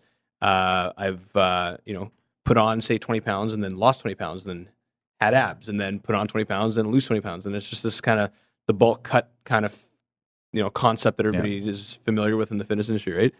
But it's but the fact that that I can successfully do that each time means that there are some consistent things that I can control, and as long as it's consistently being input, you can get that output each time. And that's the cool thing is that even with all that some things are real, some things are not real. But it's like if you can consistently do one thing to get that result, you know that you can succeed. Yeah. By just doing it, right? It's literally, it's kind of a trial and error thing with your body Yeah. that you're kind of doing, like what works, what doesn't work. And it's something I'm still experimenting with even to this day. And for the first time, I think, I've been on a keto diet before where I've seen results, but along with the kind of fad diets and that, I always, especially with new clients that I have, I always make it substantially clear that, like, you can try the keto diet, that's fine, but I'm all about sustainability. Mm-hmm. What's going to work for you for a long period of time, not what you can do for the next 3 months and then go back to your old lifestyle. And same thing with fitness. Like, you're not going to come here for a year workout with me and be like, hey, I can just go back to eating Doritos on the couch after that and be completely fit for the rest of my life. That's not the way it works. Now you have to maintain. Right? What can you maintain for a long period of time? So if your diet's going to change drastically, and this is the way I explain it, is you're not going to go from 0 to 100. So let's go from 0 to 20 first. Right. Right? Let's change a little bit and a little bit more and a little bit more until you become familiar and becomes a habit in that lifestyle. It takes a long time to change a mindset, especially something that's been ingrained sometimes from youth. I know even in my life, it was McDonald's before games, after games. We were always on the run from different things. And so learning that other side and being able to know exactly what your diet should be was always a big thing. So actually getting to that point where we have that knowledge is huge. What were you saying about, what was your last point? Just basically not going from 0 to 100. So you're always like, you're breaking it down. You can go onto that. That can be your long-term goal, sure, to get there, to be on that diet or to get to that point where you can work out 5 times a week. But if you've never worked out in the gym before, you're not going to work out 5 times a week right off the hop. It's not going to happen. I did it though, but you're not going to do it. But that incremental change of the mindset is something that's a good way to put it. Is something that's really important if you're going from being non-active to active. But even then, dieting is learning what's going to be healthier for you. What are the things that you can limit or that you can take out of your diet that are going to make the biggest difference? What are the things in the gym that you should be doing that you aren't, or if you haven't been going, let's incrementally go and start to build your knowledge base so that you can, a year later, hopefully you've taught them enough that it can be sustainable in their own life. They know what they're doing. They can do their own workouts. They know exactly what their body needs to be healthy and to as long as they have the basics, I think they're on good footing. I think a lot of them come and they want that instant advice that's going to give them instant results right away, and we don't have that. And I'll tell them, I'm abundantly clear on that too. I'm like, I'm not a holistic nutritionist or I'm not a dietitian. I can't legally give you advice. I can show you the way of what I think is right, but I'm like, things change all the time, especially in nutrition. It could come a time next week, next year, where I could be wrong about what I'm saying right now, in some way or form, right? There's certain basics that I know are going to be right and probably stay right for a while or for a long period of time that we know about in terms of like things like macronutrients. Yeah. And I was going to get into macronutrients a little bit just because I know Riley's not like super familiar with it, but I'm sure you've heard it a million times, but just I think the concept again is a lifestyle concept where if you, and it's a knowledge thing where it's like, you look at something, you know that it's good because you've had it before, that now becomes knowledge that, that's really good. I can go back there and eat that and I'll be happy with whatever that is, right?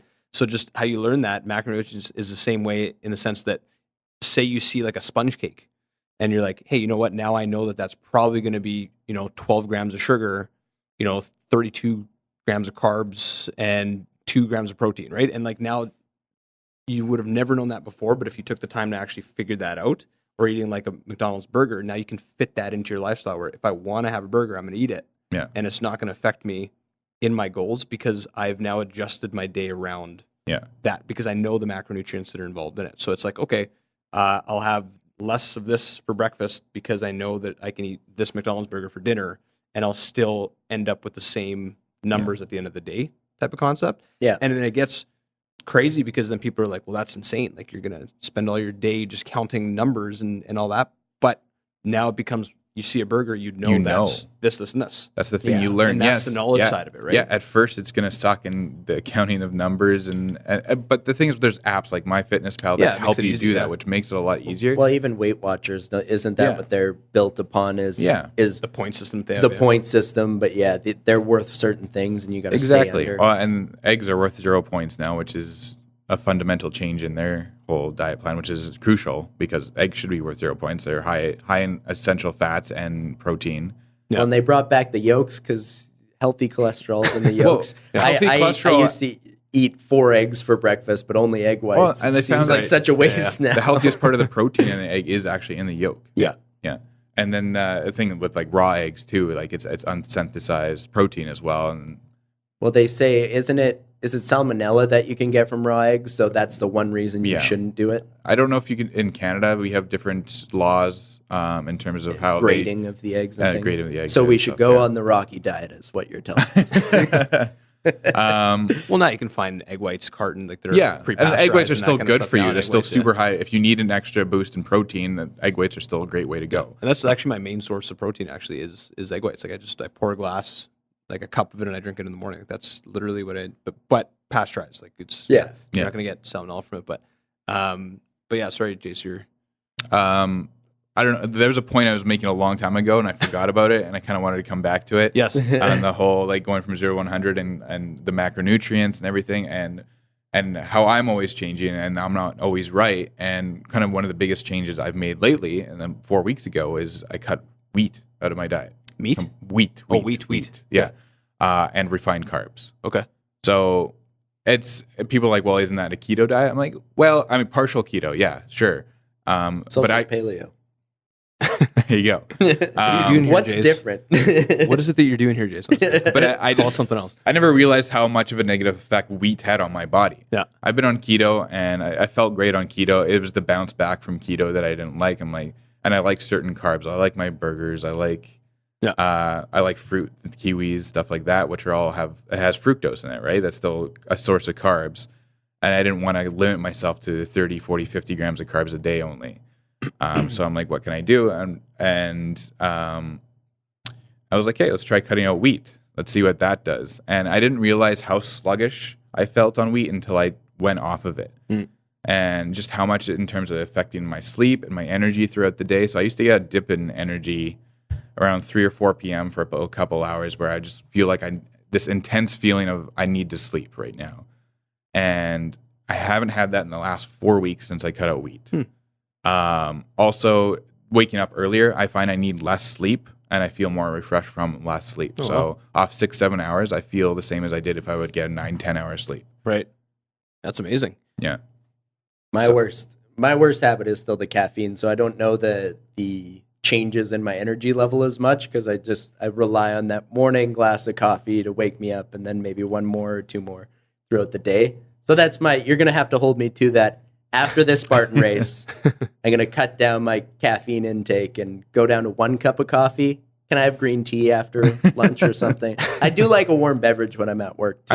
I never speak ill of caffeine, honestly. It's just that your receptors become kind of burned out from caffeine, so you always need more in order to get that same effect eventually, right? And I've plateaued. I don't go over a certain amount, but I just feel that it's too much.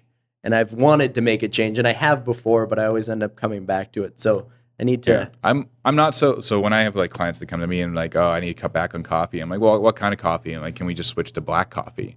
That's what if I were to have. I don't like coffee, but if I were to have coffee, it would just be black coffee because it's usually all the additives in coffee that are the bad things for you. Well, bad in the diet sense, but just. In terms of caffeine, if you're having too much caffeine, you're going to rely on it for that energy source. Sure. Is more so what I'm worried about. But I do get the side of let's not add 3 scoops of sugar. Let's not get the Tim Hortons triple or double because isn't that the Wayne Gretzky as well?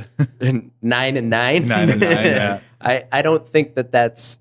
You might as well have 3 cans of Coke at that point because I'm sure it's probably the same. Yeah, if not more. Yeah, I think with any of that stim stuff, like for yourself, that like I'm the same as you, where I don't want to say I have to have a cup of coffee in the morning, but like it's like you enjoy it. Your day is a little bit different, and I guess more positive from it. But I think it's just understanding how much you're having and being consistent with what you have. And I think that's the issue is that people, they'll have a bad night's sleep, and then all of a sudden they fall into a tangent of now I have to have Now I 5 need- coffees, and then that's thrown off your next day, and then you start having a little bit more to And then it snowballs, right? and it snowballs, right? Yeah. And I'm very, very like crazy when it comes to that kind of stuff. Like people know this about me specifically is that I will have maximum 2 coffees a day. If I have one in the morning, I'll have one later on before a workout, or a pre-workout if I'm gonna have one at all. Yeah. But if I have that pre-workout, I don't have coffee anymore.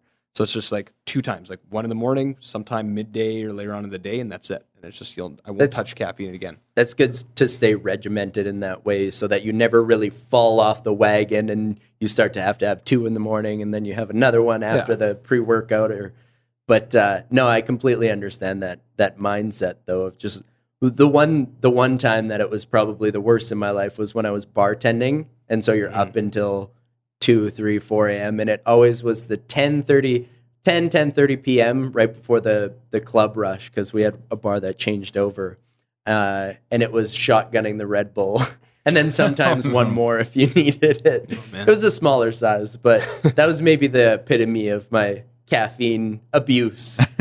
But now I guess I drink black coffee and a couple cups a day is much better than that, I would say. Yeah. So I Sure. guess I've I mean, taken some strides. Energy drinks are another. I mean, there's sugar-free energy drinks now. I mean, I have a Monster or a Rockstar from time to time if I feel I need it, like the zero sugar ones. But I mean, there's things like 2,000 milligrams of taurine in there, which we have no idea what the effects of something like that on the human body is as of yet. Yeah. And that stuff's scary sometimes. Which is why I always say like that kind of stuff just is limit as much as possible, because it's just like if you're gonna have it, whatever. Well, and there's a reason why on there it says limit two a day Yeah. per person, right? For an average person. Because 3 might kill you. Or who knows? Well, I mean, or you it's- might become superhuman. There's been known to Turn cause into the increased Hulk. heart rate in some people, right? Energy drinks. So like that's a scary thought. The fact that you're running off, you're working harder for no reason. Yeah, for nothing. Yeah. It just goes back to that natural is probably better, and anything that is synthesized in a lab. So I couldn't tell you what taurine is from and where they synthesize it from. So it's probably not the greatest for you. Yeah. I don't- That's my theory, at least. It might not be complete evidence. Yeah, obviously, yeah. I think that's a good way to looking at it. Looking at it is just if you don't have to rely on synthesized products as much, then don't. Right. Yeah. I mean, look at things like that's why I said wheat and refined sugar. I cut those things out because they're refined. They're all man-made. They take nature and make it into something completely different, right? Whereas if I'm having a kiwi or an apple and orange, that's coming right off the tree, right? Yeah. Obviously, GMOs plays a big role into that, and that's also something I kind of wanted to get in with you. We've kind of had back and forth debates in the past. I do, as I've learned, because I've always thought that you've kind of had been ahead on the curve in terms of nutrition ahead of me. I've always kind of learned things after you, and even now, we probably have a little bit different education based into nutrition. Yeah. I like to read a lot more about nutrition than I did back then. But I used to disagree with you in terms of GMOs, and I think I agree more than I disagree now. I'm more against GMOs now than I've ever been. But I kind of want to hear your take on it and why Can we do a quick explanation on GMOs to start too? Dario would probably be the best for this. What does GMO stand for? Genetically modified Organisms. Yeah. So, and a lot of my understanding of it was what I read years ago, and I got to a point where I just kind of accepted that I know nothing about it. Actually, to tell you the truth, it's a complicated subject. Yeah, and there's so many sides to it, and it's and you kind of touched on this earlier just before we started. I don't remember what you said, but there was a difference between. There's two. There's probably more than two, but people get confused when GMO is said because genetically modified can mean two different things. So genetically modified can include things like chemicals, like Monsanto seeds, or it can mean genetic selection. So genetic selection, I mean, you can't put a vegetable in your mouth. It's been genetically selected. There used to be thousands of different varieties of each vegetable that don't exist because we've crossbred vegetables so much these days. Right. Yeah. But the whole genetic selection is just you take, for example, 2 tomatoes and our tomato tree grows, and you take the bigger tomato and you plant the seeds of the bigger tomato because you're going to get more bigger tomatoes out of that seed. Right. So that's genetic selection. So you're just taking the bigger, healthier of the plants and continuing to harvest that. Right. That has nothing to do with chemicals, but then genetically modified can also mean chemical based. And that's where it gets confusing, right? So I think my focus on GMOs was always that I didn't know what the modification was doing, in the sense that if it now gives you a bigger orange or a bigger apple or whatever, is there still the same amount of nutrients in that item than its original version of it, right? So like say oranges gave you whatever, what's a standard orange amount of vitamin C that you get out of like an orange? I can't even think of how much you do, but a decent amount, right? Yeah. But then it's argued that a genetically modified orange is now reduced. So now it's like, well, I need to eat 10 oranges to get what that original natural orange gave me, because they've modified it so many times to look a certain way or be a certain size that they don't know. And some of the research that I've read, and I don't know if this is accurate or not, but was when they do it, it's almost like they're just shooting in the dark. They have no idea. They go in and they change something and they can get one result, but they have no idea what it's doing in other forms, and they can't consistently show a you're result. Right. I think a lot of it is a shot in the dark, and it's not regulated, right? So they can do whatever they want, and here you go, public. I mean, it's much like supplements, same thing. Yeah. Right? It's not regulated, at least not yet. Right. Or only regulated to a certain extent.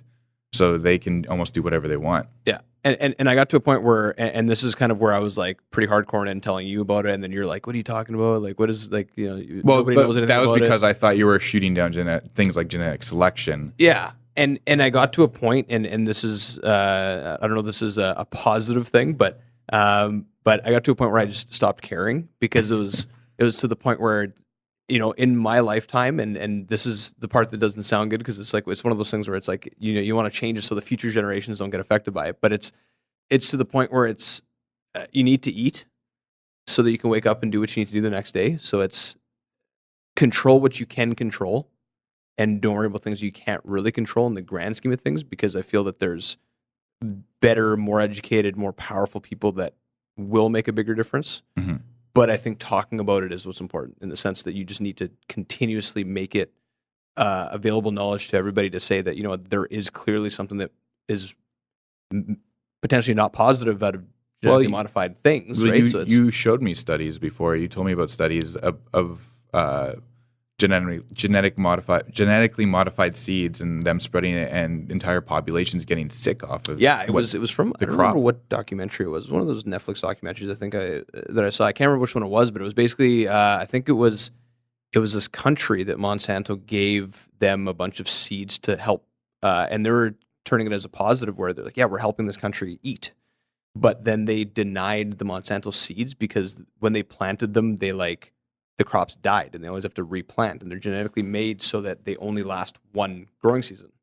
So then they've put $1 on the seed, in the sense that now you've planted. Normally you go and you plant crops, and it's like, okay, well then those crops make other seeds, and then the next year you have another growth season out of those same seeds, and it's a continuous cycle of how those work. Yeah. Where the Monsanto ones, this is my understanding of how they function, is that you buy them, Jay, say, for example, you plant your tomatoes, and then the next year you can't replant those seeds to grow them. You have to buy another group of seeds to then replant them, because they only last one growing season, which is now they've monetized natural growth of vegetables, right? Yeah. And fruits. And just the way that you can keep a stranglehold on a complete industry, right? If they have to come to you to buy the seeds because they die every year, right? You keep the stranglehold. It's a scary thing to see that companies can have that power. Lots do. A lot of big companies that you don't, like Monsanto. I didn't even hear about it until he brought it up years ago. I was like, "What's Monsanto?" And they have they have a building here, do they not? Yeah, University of Manitoba. I think, yeah. And I don't know if I can tell this story, but I used to work at a restaurant that had natural philosophies on food, and all the Monsanto people would come and eat there. So they wouldn't even eat their own. Yeah. That was kind of what I took from that, is a lot of the people that worked there would rather have natural food that was untouched by they know something their own chemicals. They must know something, right? Yeah. So, that's pretty much all you got to know there. Yeah. So, but it just, like, logically thinking of where your food comes from can save you a headache. Like, how do these Monsanto seeds work? How is this crop able to take more nutrients from the ground than other crops? How is that physically possible? Right. Where is it getting it from, or is it not? Like, is it the same? Right. Yeah. Does it just look bigger? Like, yeah, exactly. And there's benefits and disadvantages, of course, with it. Like, I mean, it's and we were talking about this earlier, but that the argument is that they can now feed more of the population, and that's the reason that it exists, is that it needed to, which to is, make I guess, it a cheaper. noble cause, I guess. But Yes. But at the same time, now it's also argued that, and again, there's another documentary that I watched, and again, all these documentaries are all just information that you have no idea if this is real or not, because it's just because you don't know talking. which ones are paid off or not, right? Yeah. Some of them are. And kind of the concept that stuck with me was that a farmer said that he was actually able to reuse his seeds and produce more crop than the Monsanto seeds actually do. And a lot of the numbers are skewed that Monsanto will say, no, you will actually get this much yield. Where a farmer said, no, I actually get more yield using the same ones that I continuously use. And it's now just information loss in translation now, right? So that's kind of the whole thing, is that now people think that, you know, that actually is. And I don't know if that's true or not, but say it is, like, that's pretty significant, I'd say. The thing is, the takeaway I would have from this is just that at least there's people willing to ask these difficult questions. There's people researching it, and there's people who care about our nutrition and exactly what we're getting from. Doesn't matter if it's these seeds or even if it's saturated fats. There's people, there's researchers, there's science behind it, and there's people trying to, because it is important. Everybody talks about let's solve starvation, and how do we do that? And obviously it's this mix, I would say, especially now. There was the boom in the 80s, 90s where it was, there's all this food and there's grocery stores and there's all prepackaged things. And so it was, you went away from natural to processed foods. And now it seems that we see the errors in that, and almost in the same way in the medicine field, where it's, okay, we used to vaccinate for absolutely everything. Yeah. And yes, vaccinations have allowed us to live longer. We now live to our 80s on average. And so there are good things about these sciences and these developments that we have, whether it's in food or medicine, but there is the limit of maybe there's some dangers to these things that we're putting into our ecosystems, into the air, into the things that we eat, and even into our bodies if it's medicines, right? So the good news is we're asking these questions. The difficulty is what's the damage that's been done, and even planetary now, that seems to be a huge issue, is how do we become sustainable as a planet, even through our food and through the science as well. So, well, last time Ben was on the podcast, we talked about this. It's not. Like, the world is unsustainable at the moment. Yes. The population has to be lessened in order for us. And then we can look at things like possibly creating a healthier, but we're trying to find ways to feed people that the earth can't possibly do, right? It was strange. Somebody told me that the carrying capacity of the planet is actually 10 billion people, but I think that was more of a humanist approach, where it's, because I've heard it's closer to between 1 and 2. I would say that does make sense, but I don't see how, with technological advances and the way that we're going, how we couldn't essentially get past a lot of the struggles that we have. Sure. And unfortunately, I think it gets worse before it gets better, though, because just the amount of natural disasters that seem to be escalating. And I don't know if that's a little bit, we have more information for it, but you can tell there's some disarray in the planet itself, and it's becoming more chaotic. And yes, there have been ice ages, there have been warming periods, there have been mass extinctions. They call this one the sixth extinction, but it's because there's, the science behind it, there's the carbon dioxide into the atmosphere and all sorts of different issues. Yeah. But it seems that this one's man-made, and that there's a lot of science that would agree with that. You could say we're going through a warming period, but when we're losing coral reefs that have been here, and we're losing in no time Arctic, at all, by the way, the Australian one. It's almost, I believe it's beyond saving is what they recently announced. Oh. And that's the biggest coral reef in the world. It's crazy. And our oceans are increasing in temperature by 0.1 of a degree every year, which in a couple of years, that means they'll be 5 degrees warmer. And so all sorts of species will become extinct, die out. So we really need to, And that's what I would say is going to be the fight of the 21st century, is figuring out the sustainable ways that we can progress forward. And if we don't, there is a consequence. Yeah. Whether or not the next ice age is man-made or not, like, we are overdue for an ice age as it is, right? Well, we're getting warmer, which is the strange thing. But that's what happens before the ice age. We get warmer. Yeah. Yeah. Yeah, it does make sense that we'll come full circle in a certain sense, where the planet will essentially fight back, is what it seems like is going to happen. Well, we already know. Inevitably, there's going to be another ice age, or there's going to be some super volcano that blows. Something is going to happen, right? True. And we're going to have to deal with it when that time comes, whether it's in our lifetime or not. Yeah. Yeah, and just to add, like, I mean, it's one of those things where they've seen all these cycles happen, and that was, before. I mean, who knows if there was an advanced race before that did exactly what we did already and caused it again. But let's say there wasn't. It just naturally has happened so many times that it's just one of those things where it's like maybe it just does have to happen, and there is no positive way around it. Like, it's we're here and we live it, and then once we get to the point where it's not sustainable, then like these species that just disappear from a 5-degree increase, so we will not also, right? So and it's crazy to think about, but it's just like, who knows, right? Like, I love to think that we were born from a universe of chaos and order. All of a sudden, these energies came together, and it's all these, I would say, freak accidents, but all these things had to happen to create our galaxy, had to create the planets, created our sun, and created the extremes and things that happen on our planet to develop life.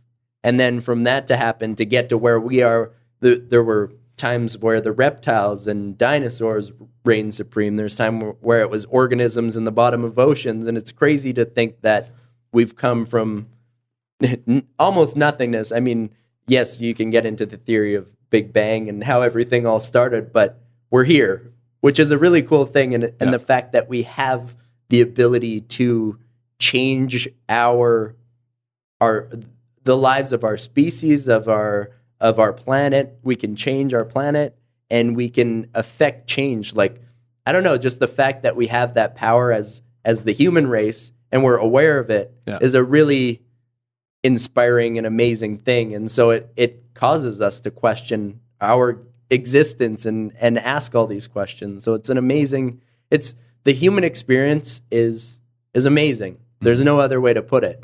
It's the only one that we know. It is. Yeah, we don't know the experience of frogs or fish but there's this motivational speaker, life coach, past football player, Bo Eason. He's a life coach now, and one of the things he says is that this is your story. There's nothing. No one else has your story. This is the only one you'll know, as far as we know, and tell it like that. This is your story, so live it, tell it, and tell it well. Yeah, and it's cool how, like, all these things we've talked about so far, I feel the consistent theme is always bettering yourself, and it was cool that just kind of to roll back a little bit about what Jayse was saying about his journey and my weight loss and all that kind of stuff. But it's like, even just questioning, Monsanto seeds and like all this concept, as long as the root of these questions are to better yourself or better something, even though if you're not the individual that is making that change, but the fact that you're questioning means that you're allowing somebody else to realize that they can question too. And then it makes it to the point where, as long as you're just questioning so you understand and you see worth in what you're actually doing or why you're asking those questions, I think that's the most important thing, is that even from that perspective is that we are bettering ourselves by asking those questions, and the reason we ask those questions is because we want to better ourselves, right? So it's cool that, like, every single one of these concepts all kind of have that same kind of core value that, be better than you were before, be better than our past or whatever, right? So it's I mean, awesome. very much what you're about too. I mean, I feel like from the moment you started losing weight, you've always kind of set out to better yourself, unless I could be wrong. But. Yeah, no, that's right. And getting back to me personally, like, it's I was never a competitive person. Like, I mean, you're from a sports background, and you're probably very competitive. I'm sure your family was very competitive too, and saying, hey, you know what, like, this is where you got to go. This is how you're gonna, really, move forward, and the ideals of push, and kind of get the result and that kind of stuff. And I grew into that actually because my family's not like that. Actually, they're, I mean, having immigrant parents, they were in a different way in the sense that they wanted to be able to sustain a family life and that kind of concept, and sacrificing, properly thinking about how you spend money and not wasting it, and buying food being very important, but maybe not necessarily like, wasting money on extra things that, don't matter, that kind of just bring short-term, benefits, but not a long-term final kind of result of. And that's kind of one of the biggest motivators for me is the way that my family succeeded in this country, is that they came here, immigrants, not knowing how to speak the language, battling to try to find jobs, not having qualifications, not having degrees, that kind of stuff, and then being able to get to where they are. And then all the advantages that we now have as, being born here. And, it's life is hard, but we have a lot of advantages, and it's kind of just taking them in and grasping them and saying, hey, you know what, like, here are the things that are positive. Let's use those positive things to bring ourselves up. Right. So, but yeah, so like just to get personal, like it's a huge motivator is literally just my parents, like just how they did it and how they've understood the concept of that you do sometimes have to sacrifice certain things to be able to get other things. And then being able to understand and value what sacrifices are the correct sacrifices for your specific goal, right? Yeah, that prioritizing is prioritize. Yeah, there you go. Important. Yeah. Yeah. I definitely see the side stemming from you, the personal development side. So I wanted to touch on that a little bit. Sure. I know we're deep into this thing, but what do you do to constantly improve yourself, and what's your daily routine? Is it just generally or Generally? Generally. So I think self-analyzing is really important, because if you want to self-better yourself, you can't, I mean, it's words at a certain point, right? Because you could just say, okay, I want to be better than yesterday, but what did I do yesterday? So I think it's always looking back and saying, what did I do yesterday? Where could I have done better? Am I doing those same things today? And then what physical inputs am I doing to then make those things better? I think that's super important too. And we've had this conversation before, and you've actually made me think of a lot of the word motivation and what does it mean to be motivated, and the idea behind motivation and just where it comes from. Like what is motivation? But like, okay, it's a feeling, right? That's all it is. Like this word is a descriptor of like of how you feel right now, but it doesn't necessarily mean you're doing any physical action to do what you want out of that. Right. And I remember when Jayse first started, kind of talking about motivation and with Push Project, which is a thing that you were doing, which you're still doing it, right?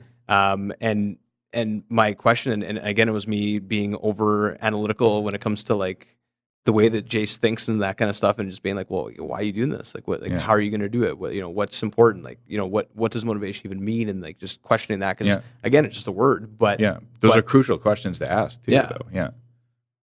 Where can people find the Push Project? I'm just on Instagram right now. I do have a YouTube channel, but there are no videos. I haven't talked about it much yet.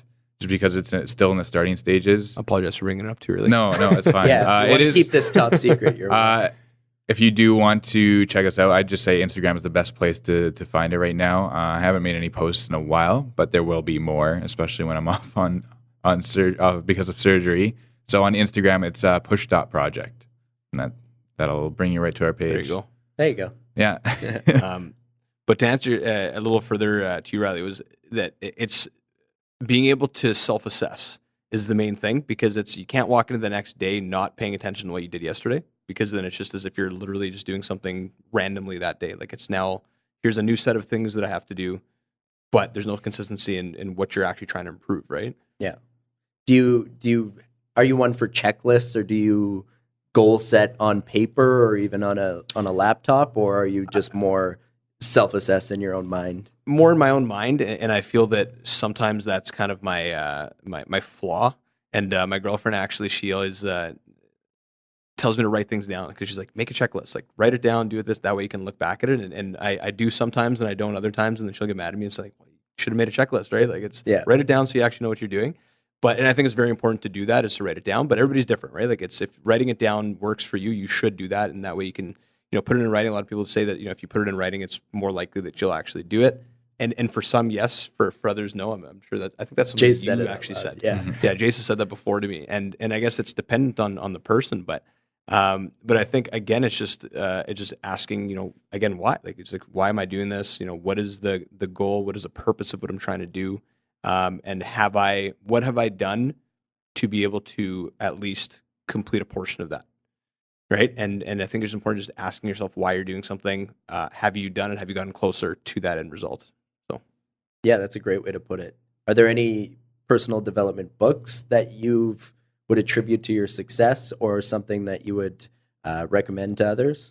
yeah, there's this one that actually through work they told us to read this because it just really connected to our business specifically. But what I started doing is branching it out to just life in general, and it's I think it's called Humble, Hungry, Smart, or one of those three. In that order. In I some know order. Smart's the last one, but I know it is one of those three in one of those orders. But uh, the cool thing is that it was something that I was already doing, but then I just saw it in writing, basically. So then I'm like, oh, wait a second, I'm already doing these things, but now I actually understand them because it's like, here's the concept, right? Here's the actual examples of using them, and the concept is basically being humble, in the sense that have a positive outlook, understand that you're not always going to win, but you're trying.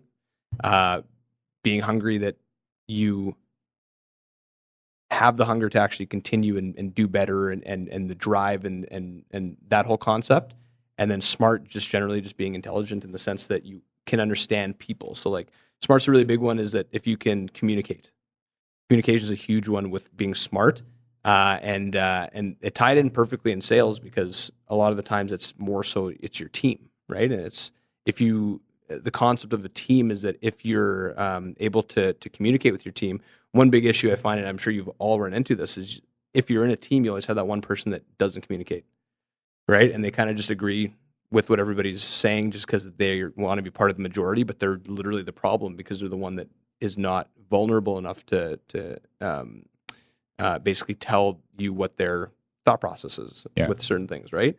And I think it's when it comes to teamwork, it's literally vulnerability, being able to communicate, where you could do better, but basically feel safe with the people that you're with to be able to explain that. That way you can end up having a better team, because now you know the flaws of that person, and then you can fix that flaw because you've communicated that vulnerability. I like that thought process. To me, it's often the person wants to feel valued, and then they're more willing to offer their opinion. Right. So sometimes it's the culture, and I think it's often easy to, even in my working career, there have been those times where you feel unappreciated, and then it's hard, or it might be a toxic workplace or whatever. So it's difficult to feel comfortable enough sharing your opinions. Yeah. But then there's the opposite. When you have that open concept, when people value your opinions, you're more likely to do it. But everybody's experience is so different. It's tough to get people on the same page. Yeah. But I would say that often ties into vision. As long as everybody, and it's the same thing in an individual's life. It's if you're pointing to that one direction, but companies, it's very much the same thing, and they kind of take on a life of their own, where as long as everybody's aimed in the same direction, as long as you know where you want to get to, it's easier to keep everybody on the same page. And that's where a lot of businesses fail, is they either lose sight of where their purpose lies, or they don't have one to begin with, is often the biggest issue. And that's why a lot of businesses fail before they even get their feet off the ground. Yeah, that's true. Yeah, that's true.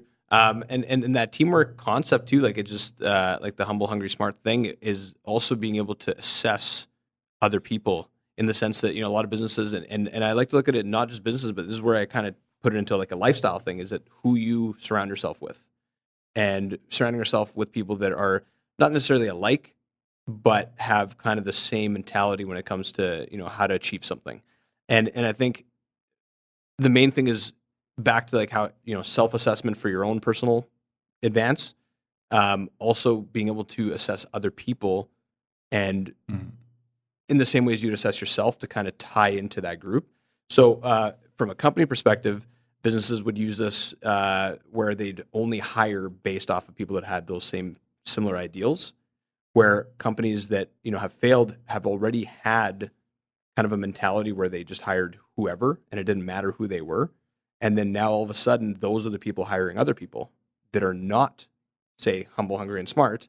So therefore, they hire people that are not like that, right? And then you're building a team of people that are all not aligned. And then that's the issue, is weeding out the people that are not aligned with you and then trying to now rebuild that team aligned with that concept.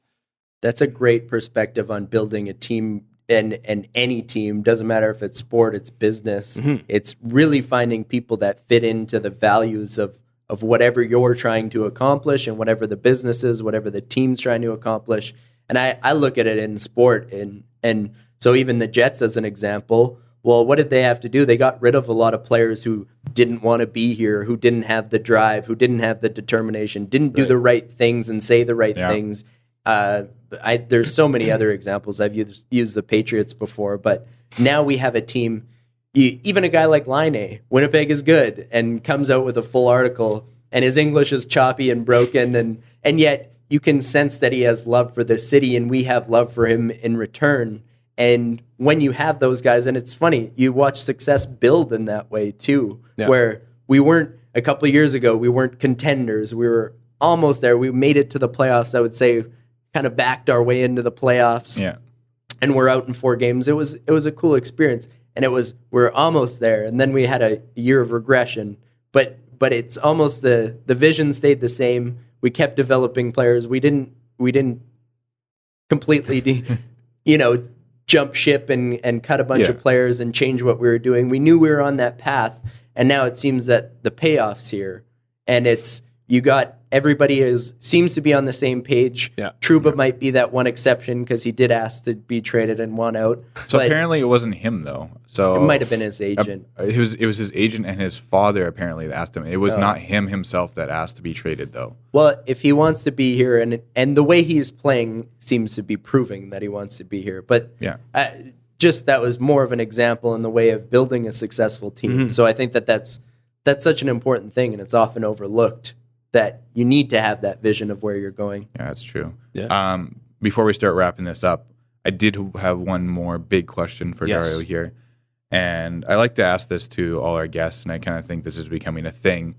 And so the question is, what's the single best piece of advice that you would give to someone, or that you would give to someone that's trying to better their life or trying to be more positive? It'll probably be something that I've already sort of said today. But to kind of to tie it into one thing is big thing was self assessment is the biggest thing, and just understand that like learn what your controllables are and the things you can't control, and then not to focus on the things you can't control, but the things that you can. And I think that's a huge thing, because then it simplifies kind of how you're going to get to your end goal. That's my main thing. Is it's just that too many people worry too much about things that they cannot control, out of their control. Spend all their time, and they don't get sleep, and waste all this time on things that are not controllables, and just kind of focusing on what you can control, and setting realistic goals for yourself. Basically, is my main thing. So I like it. And better yourself always. Awesome. So as we begin to close out here, where can we find Dario Montanino? Like on the internet, or like, are you asking for my address? Yes. My address is. We want to get you some more stalkers. Social media, yes. Feel free to plug yourself, websites, the album, everything. Yeah, so the album's on www.dariomontanino.com. If you want to check out the video game rock band, the cover band, it's SuperFXmusic.com, or just search SuperFX on Google and you'll find it. Not big on YouTube yet, but it'll start generating some. You do have some videos. big YouTube videos, though. I do have a couple of big YouTube videos under my name. I played a couple of video game. There were Mega Man theme covers that ended up being tossed up on a website that doesn't exist anymore, but it was called joystick.com, which is a big review website for video games and that kind of stuff. And that kind of attributed to a massive following on YouTube. Yeah, but so over 300,000 views, I think, on that one video, if not more. Yeah, wow, that's right. Yeah, it was a big one. for me, anyways. Yeah. It's pretty big. We're gonna hit 1,000 views total on our videos, but it's a growth process, right? But yeah, it's cool to have that exposure. Must be an amazing thing too. SuperFX, I think they're on Instagram as well, right? Yeah, so Instagram, I have my Dario Montanino music on Instagram too. I'll be updating it with new videos of me playing a couple of tracks off the album itself.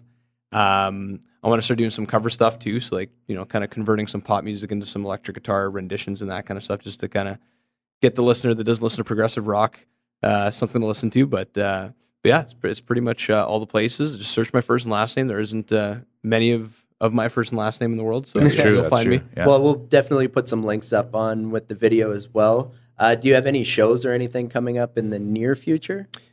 In August, is actually August 26th, we'll be playing with that cover band that I was telling you about, that Power Glove band that Cool. that is actually coming in. SuperFX will be playing with that band at the Pyramid Cabaret, so it'll be cool to play with those guys and have two video game bands kind of hit it off Dueling at the it same out. time. Exactly, so it'll be pretty awesome. That's awesome. Great. So on that note, yeah, so check out Dario's album, Watermarks, at dariomontanino.com, or it's on Spotify, iTunes, Google Play Music, all the big things. All the big social media sites, all the streaming services, pretty much everything. It's up there. And I want to actually thank you guys for having me here. It's awesome to kind of surround yourself with people that are like-minded and can kind of discuss certain things that a lot of people wouldn't be comfortable talking about and that kind of thing, and kind of getting some really cool content out and just opinions, which is awesome. Well, thank you, Dario, for joining us. This has been, honestly, I would say the most I've ever learned during this process, is just learning from your perspective. And there's a couple aha moments where I just went, yeah, that perspective's amazing. So learning from you has been awesome. So I want to thank you for that, and thank you for being on the show. Yeah, Appreciate you having on here, and hopefully it won't be the last time. Anytime. For sure. And on that note, I guess we should go out a little bit about our social media here. You can find us on Instagram at Be The Change YPS. We're also on Facebook under the same name. I'll let Riley take away the email here. b.the.changeyps@gmail.com. Got to get the dots in there every time. But yeah, feel free, if you ever have notes for the show or anything that you want to share with us, send it our way on that email, or even just reach out to us on Instagram or the Facebook page as well. We do have a discussion group. It's been moved to next month, but if you want to go to the meetup.com website and sign up for that, it's more of an intimate version of this, where we get to talk about our perspectives and our life as young professionals thus far. I'm trying to think if there's anything else. And yes, sign up for the volunteering on the meetup.com webpage as well.